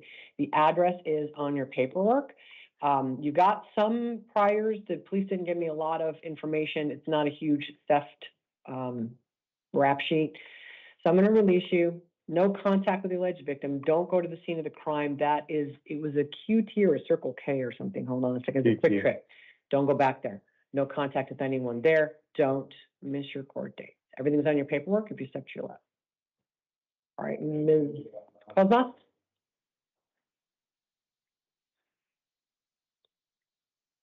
Hi, ma'am. Can I have your full name and your date of birth? Savasti Cosmos, 7/3/1997. Okay, thanks. You're hearing a new case. You got booked into the Surprise City Court for misdemeanor assault, the class 1 misdemeanor. I'm not appointing a lawyer for you today because the Surprise City Court likes to make their own decision in this type of case. They can decide whether they want to give you a lawyer at your next court date if you want to try to financially qualify. But you do have the right to hire a lawyer at your own expense or just to go and represent yourself. Your arraignment hearing is going to be June 2nd. 1:30 in the afternoon, so practically a month from now. June 2nd, 1:30 in the afternoon, Surprise City Court. All right, your case is one of the ones where I'm willing to split the baby and order no uninvited contact. You don't have any criminal history. What you're accused of doing, even if I believed you did exactly what you're accused of doing, I don't think you're a danger. I don't even think you're likely a danger to your sister, even if I, found beyond a reasonable doubt, which I don't. You're innocent until proven guilty. But I do want to keep the peace. So what I typically order in cases like this, where also I perceive that it's possible the two of you may be taking care of your elderly father. So it's entirely possible to me that you and your sister decide that it's okay for you to have contact and you guys can keep the peace while you move through the legal system. Maybe you can't. I don't know, but you don't have any criminal history. And this is slapping a phone out of someone's hand is the allegation. So I'm willing to do no uninvited contact. So what it'll be is, it's in her hand. If she's willing to have contact with you, you can. She can revoke that while the case is pending and say, that's it, I'm sick of you, I don't want to talk to you, get out. And then you're going to have to find another place to stay. And if the police get called and she tells them, I told her to get out, I told her she wasn't invited, they will arrest you for violating my order. And so if you can't keep the peace that way, just go voluntarily stay somewhere else. You know what I'm saying? Nothing prevents you from saying, I'm going to keep the peace. I was just trying to make it so that if the two of you choose to have you still participate in taking care of the elderly father, because that may be in both your best interests, that she may choose that also, okay? But if she doesn't, then you're going to go have to stay somewhere else and you can't have contact with her. Hopefully that makes sense. Don't possess any weapons, no alcohol. I always order that in domestic violence cases. Alcohol and weapons are giant drivers of domestic violence. So just don't do that. Obey any order of protection that you might get served on, et cetera, okay? But I'm going to release you. Will you do all of these things and come to court on June 2nd? Yes. All right. Just try to keep the peace, okay? And I mean, honestly, for the benefit of you and your father, try to keep the peace. Hopefully your sister has calmed down.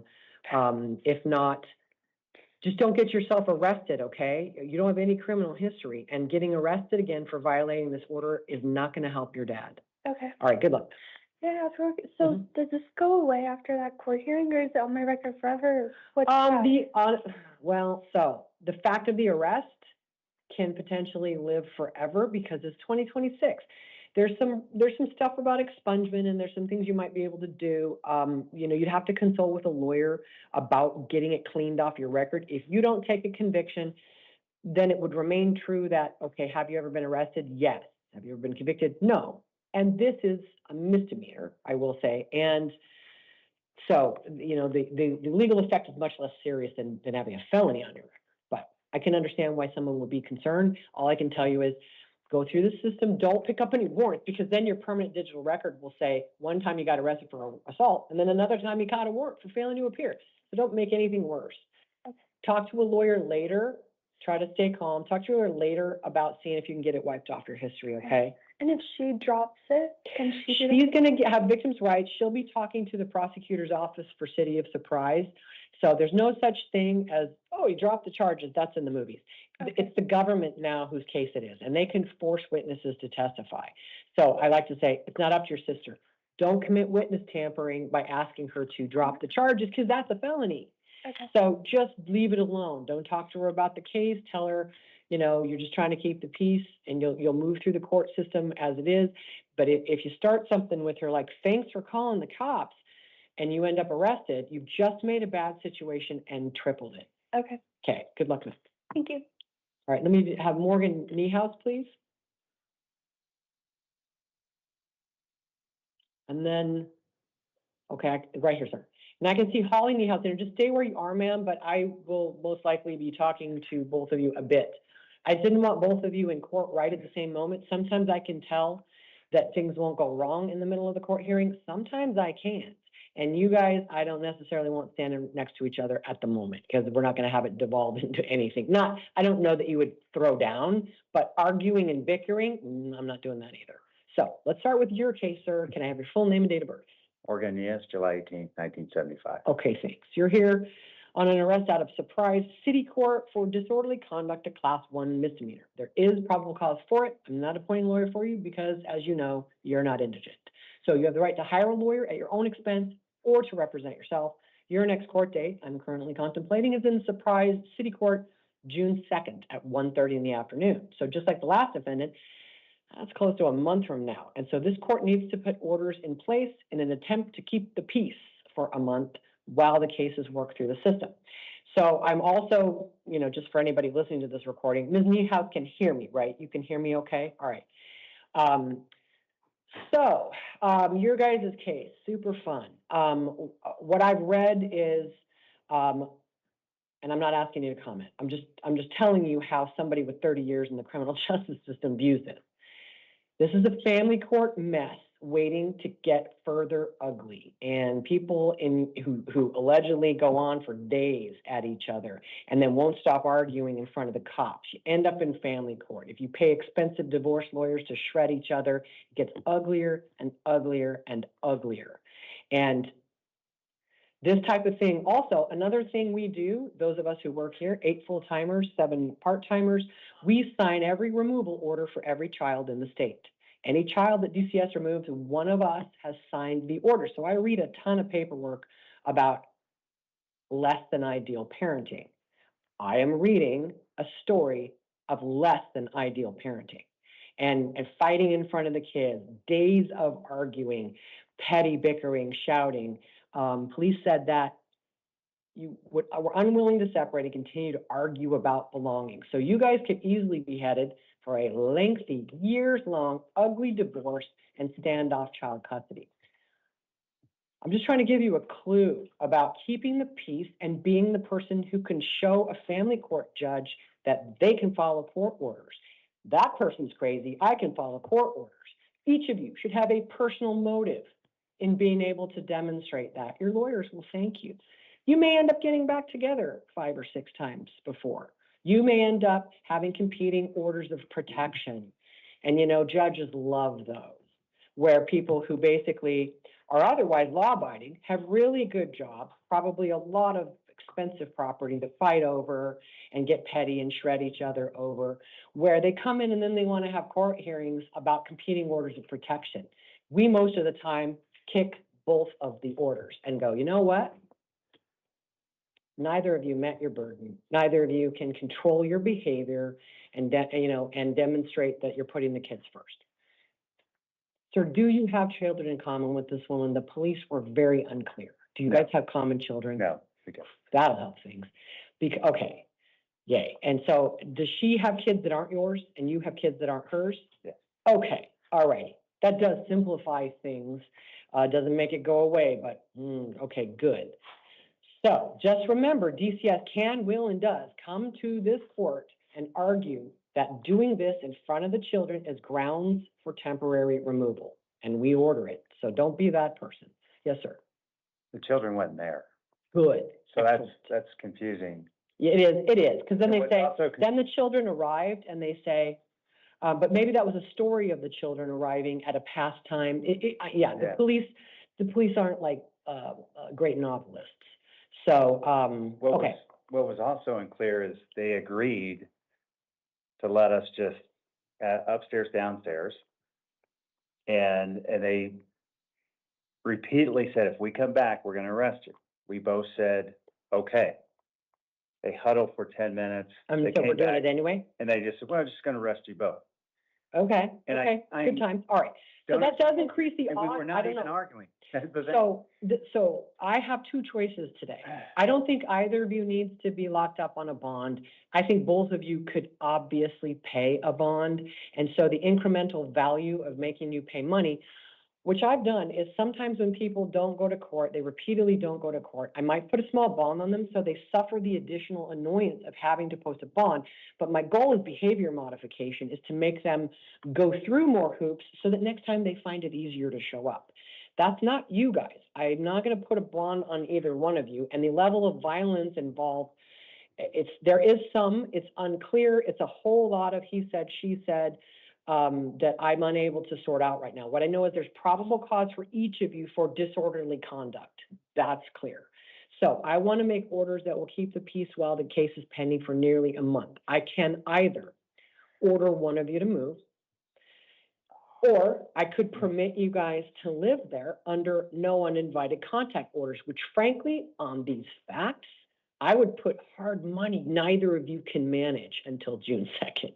That controlling your behavior and your anger and the history of grievances that people have, people seem to have utterly lost their conflict resolution skills. Our family courts are exploding with cases because people can't resolve conflict anymore.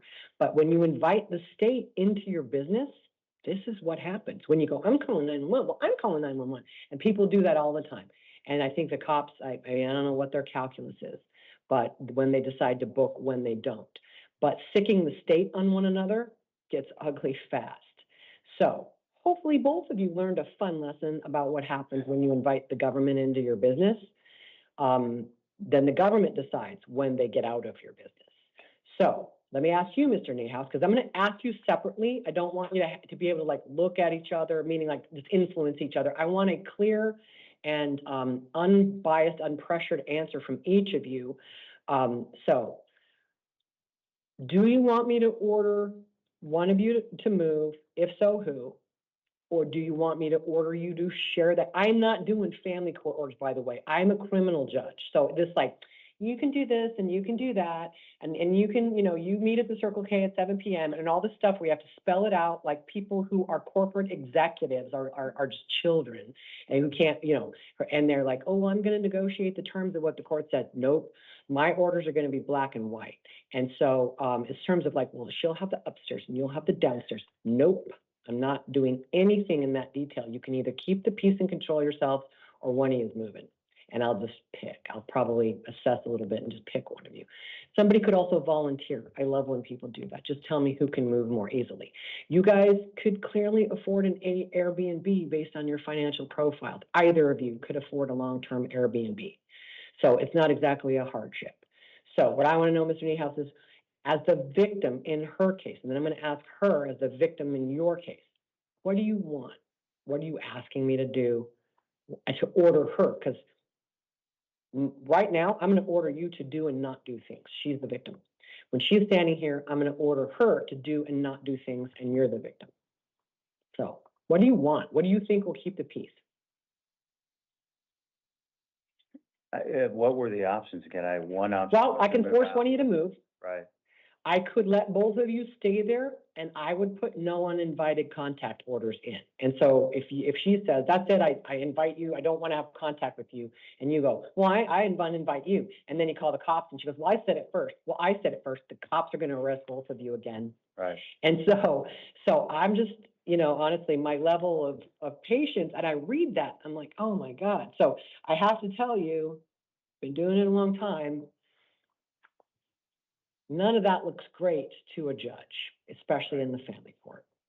So what can you do, Mr. Niehaus, to help keep the peace while you enjoy the presumption of innocence in your life? I'd assume move out for a month. If that's Maybe a place you could go, I mean, that's the safest. It is the safest if you can do it. I mean, it's the if. We both work out of the house full time. Oh, great. Oh, geez. Okay. Her office is upstairs. My office is downstairs. Right. All I wanted to do was civilly work this out. Well, I ain't here for that. Thank goodness. I know. Because guess what? Guess what the worst rotation of my job is? It's family court. Yeah. Guess what? Every judge avoids and hates and begs to get off of family court.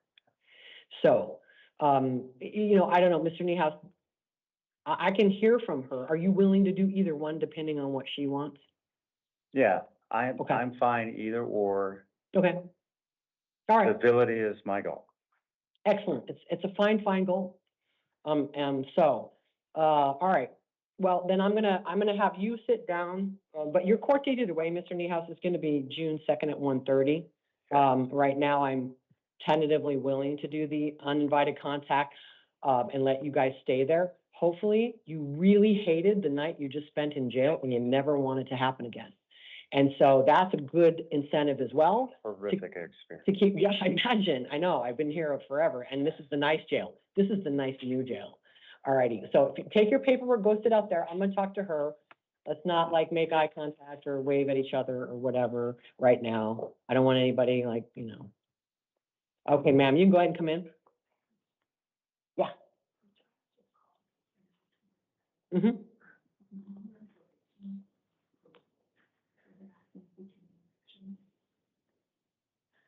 Really?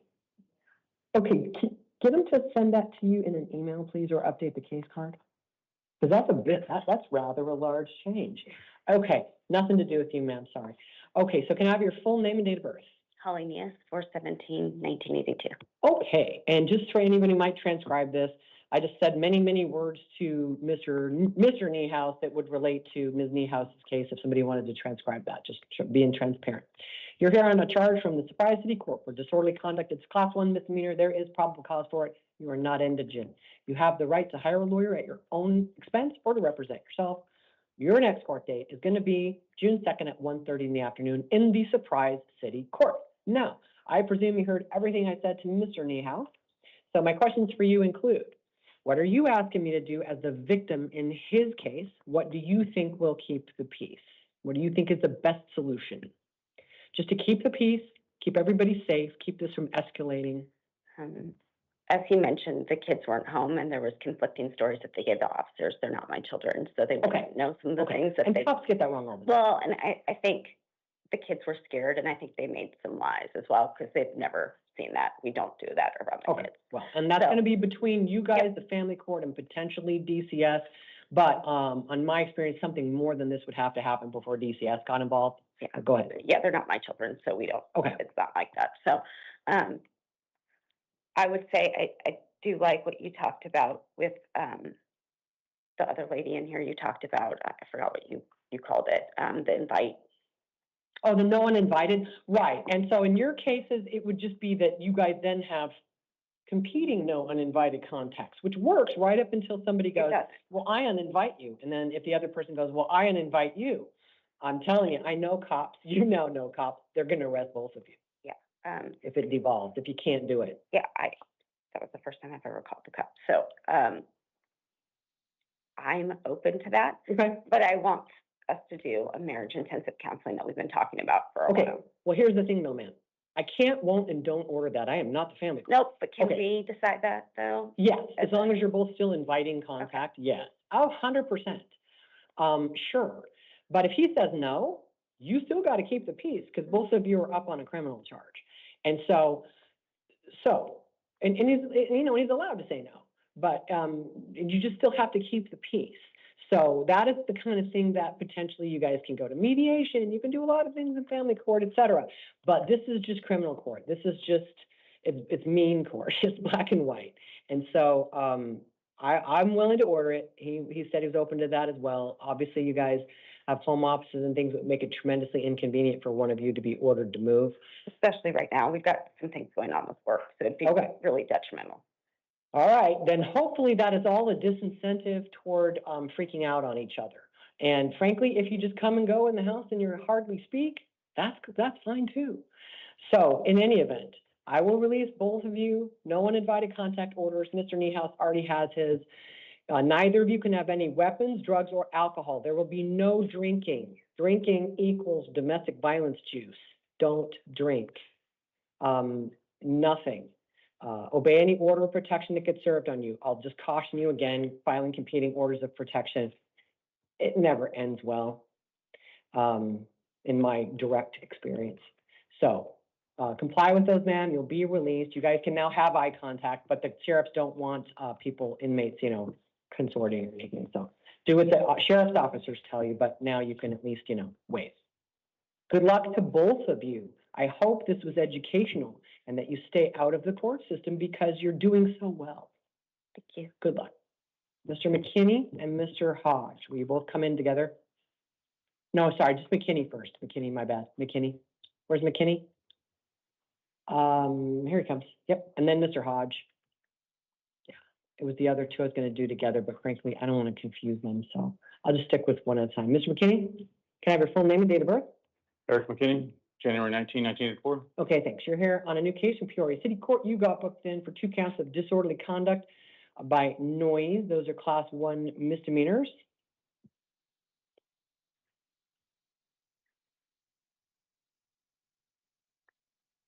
Just reading something.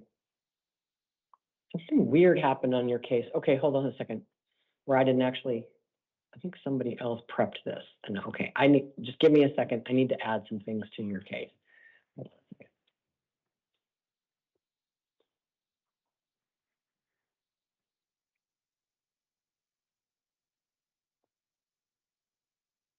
One second.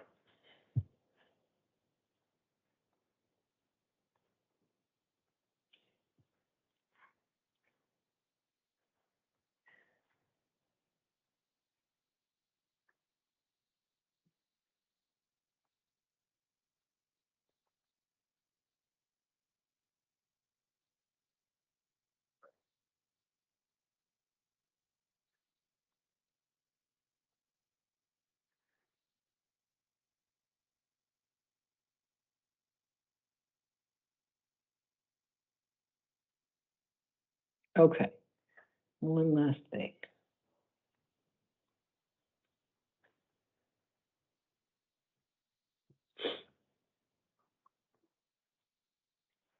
All right, Mr. McKinney, I'm going to release you. Arraignment hearing May 26th at 9 in the morning, Peoria City Court. I hadn't actually read your probable cause statement before this moment because we've had some computer issues and it looked like it was done, but it wasn't. Here's what I see. You got DV with alcohol treatment, August of 2025. You took a conviction out of surprise, and all the way back to Goodyear, you had an assault and disorderly conduct conviction in 2005. I'm very surprised the police did not book you for felony criminal trespass. Very surprised. I view that as a gift from the police because there's probable cause for felony trespass. And this screams domestic violence to me. It's the kind of thing where I would at a minimum put you on an ankle monitor if you were here on a felony. I can't give you an ankle monitor. I could give you a bond on this, but right now you are not accused of hurting anyone. Just if I had to bet, being very drunk and scaring the hell out of the alleged victim and or the kid. I know you're innocent until proven guilty, but that would probably have earned you at a minimum alcohol testing and an ankle monitor. I can't order any of that on a city court case, but with your priors on these facts and kids involved, I don't love that even a little. So I'm going to release you. You are getting all of the domestic violence release conditions though, and that includes no contact with any alleged victims. And there are at least 3 kids. Are they yours? Yeah, we have 6 girls, Okay. ranging from 19 to 5. So this applies to, I've got victim, they just put V names because they're, okay. All 3 kids, V3, V4, and V5. Similar statement as V1, V2 stated Eric was banging on all the exterior windows of the apartment. They have videos of the incident. So let me just tell you, Mr. McKinney, again, if you make yourself interesting to the Peoria Police Department, this could be pulled out of Peoria City and put into felony court. Domestic violence is something this court takes with extreme seriousness because people don't stop and they get drunk and angry and they say, who are you to keep me from my kids? I'm not saying you did it, but what I'm saying, Mr. McKinney, is this is cliche, drunk, angry, domestic violence. I'm not going to put a bond on you. Your history of it is not extreme. You're not accused of hurting anybody. If there had been a single laying on of hands, I'd be giving you a bond, even on a misdemeanor. We take it very seriously. So should you. DCS takes this kind of case very seriously. They may have been called. I hope they were called. I hope you're at least on their radar. We order kids removed from the homes of alcoholics all the time. So don't violate your release conditions. I just told you, sadly, I don't know, maybe you have to just keep the peace, stay away from all the minor children if you don't know who they were. But it sounds like it was the spouse/mother of the children and maybe an older kid, and then the other 3 are small and got put in a bedroom. If you know who they are, great. If you don't, err on the side of caution and don't have contact with any of them while the case is pending if you want to stay out of jail and if you don't want to be charged with a felony. Violating my order in any way that could be booked in as harassment can be booked as felony harassment. That's true for the last 2 too. Violate my order, it could be aggravated harassment. Don't mess around with it, Mr. McKinney. No weapons, no drugs, no drinking. Obey any order of protection that might get served on you. You cannot go there while the case is pending. And no contact. Will you comply with all of that and come to court? Yes, ma'am. All right. Take your paperwork. You will be released. Your court date is not until May 26th. Keep the peace. Don't violate that, Mr. McKinney. It will be used against you in family court, violating court orders. It'll be used against you by DCS if they come to us on a removal order for your children. Good luck. Thank you. Mr. Hodge?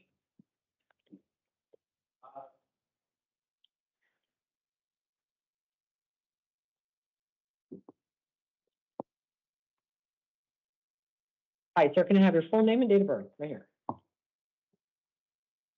What's your name? James Hodge, What's your date of birth? June 28, 1991. Okay, thanks. Mr. Hodge, you got booked in on a new case The allegation of drug paraphernalia, it's a class 6 felony. I'm going to give you a lawyer and 2 court dates. The first one is Friday, May 22nd at 8:30 in the morning. Preliminary hearing, May 27th at 8:30. Those are going to be in the downtown Superior Court. The address is on your paperwork.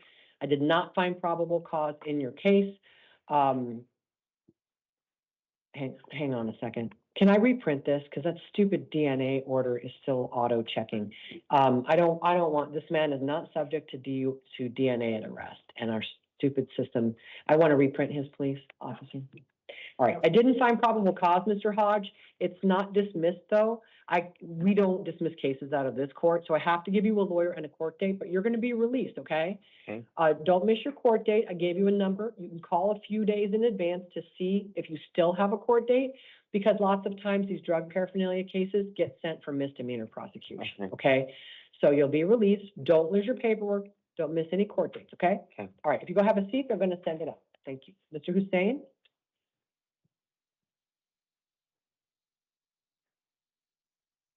And so did you get something from pretrial on number 34? No. Okay, because, and just so council knows, pretrial, I guess, called and said number 27's on parole, not probation.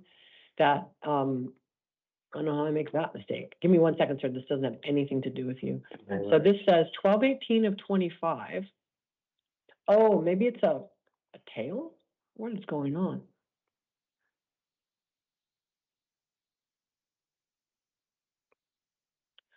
Okay, what I think is he hasn't had a probation start date yet.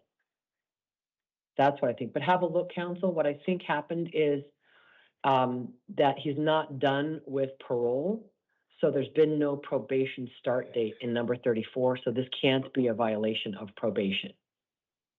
But let me know what you think. Okay. All right. And sorry, you are Mr. Hussein. Yes, Can I have your full name and date of birth, please? Hussein, 11/15/2000. Okay, thanks. Mr. Hussein, you got booked in on 1 allegation of dangerous drug possession, a class 4 felony. I'm going to give you a lawyer and 2 court dates. Your status conference will be in 2 weeks, May 22nd at 8:30 in the morning. Preliminary hearing, May 27th at 8:30. The court address in downtown Phoenix will be on your paperwork. And you will also be released because I did not find probable cause in your case. The police booked you on the wrong statute or the type of drug they accuse you of having. It's just a straight up mistake by the police who booked you, but it doesn't mean the case goes away. It just means you're entitled to be released. We don't dismiss cases out of this court. So the county attorney could still go forward on your case. They would have to correct the charge, but they could do that and go forward on it. That's up to them. So I gave you a court date. Call a few days in advance. Try to verify if you still have a court date on the 22nd. It's up to the county attorney whether they want to go forward now, maybe wait for lab results, go forward later, that sort of thing. But what you're entitled to today is just to be released, which with your criminal history, I would have released you anyway. I just can't give you any other release conditions except go to court, okay? Everything I just told you is on your paperwork. Don't lose your paperwork. Remember to call a few days before your court date to check and see if you still have one, okay? Okay. You take your paperwork, he's got that for you. All right, You're all thank released. Good luck. Have a good day. You too. Okay, yeah, I just want probation to verify what they're telling me in writing, because I like things in writing. Please call them and say, I'm literally sitting in court about to do the case. Yeah, 9,500, 2,9,500.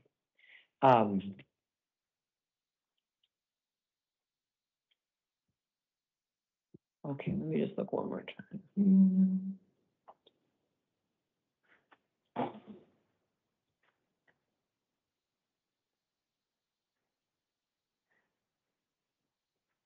I think you may be right.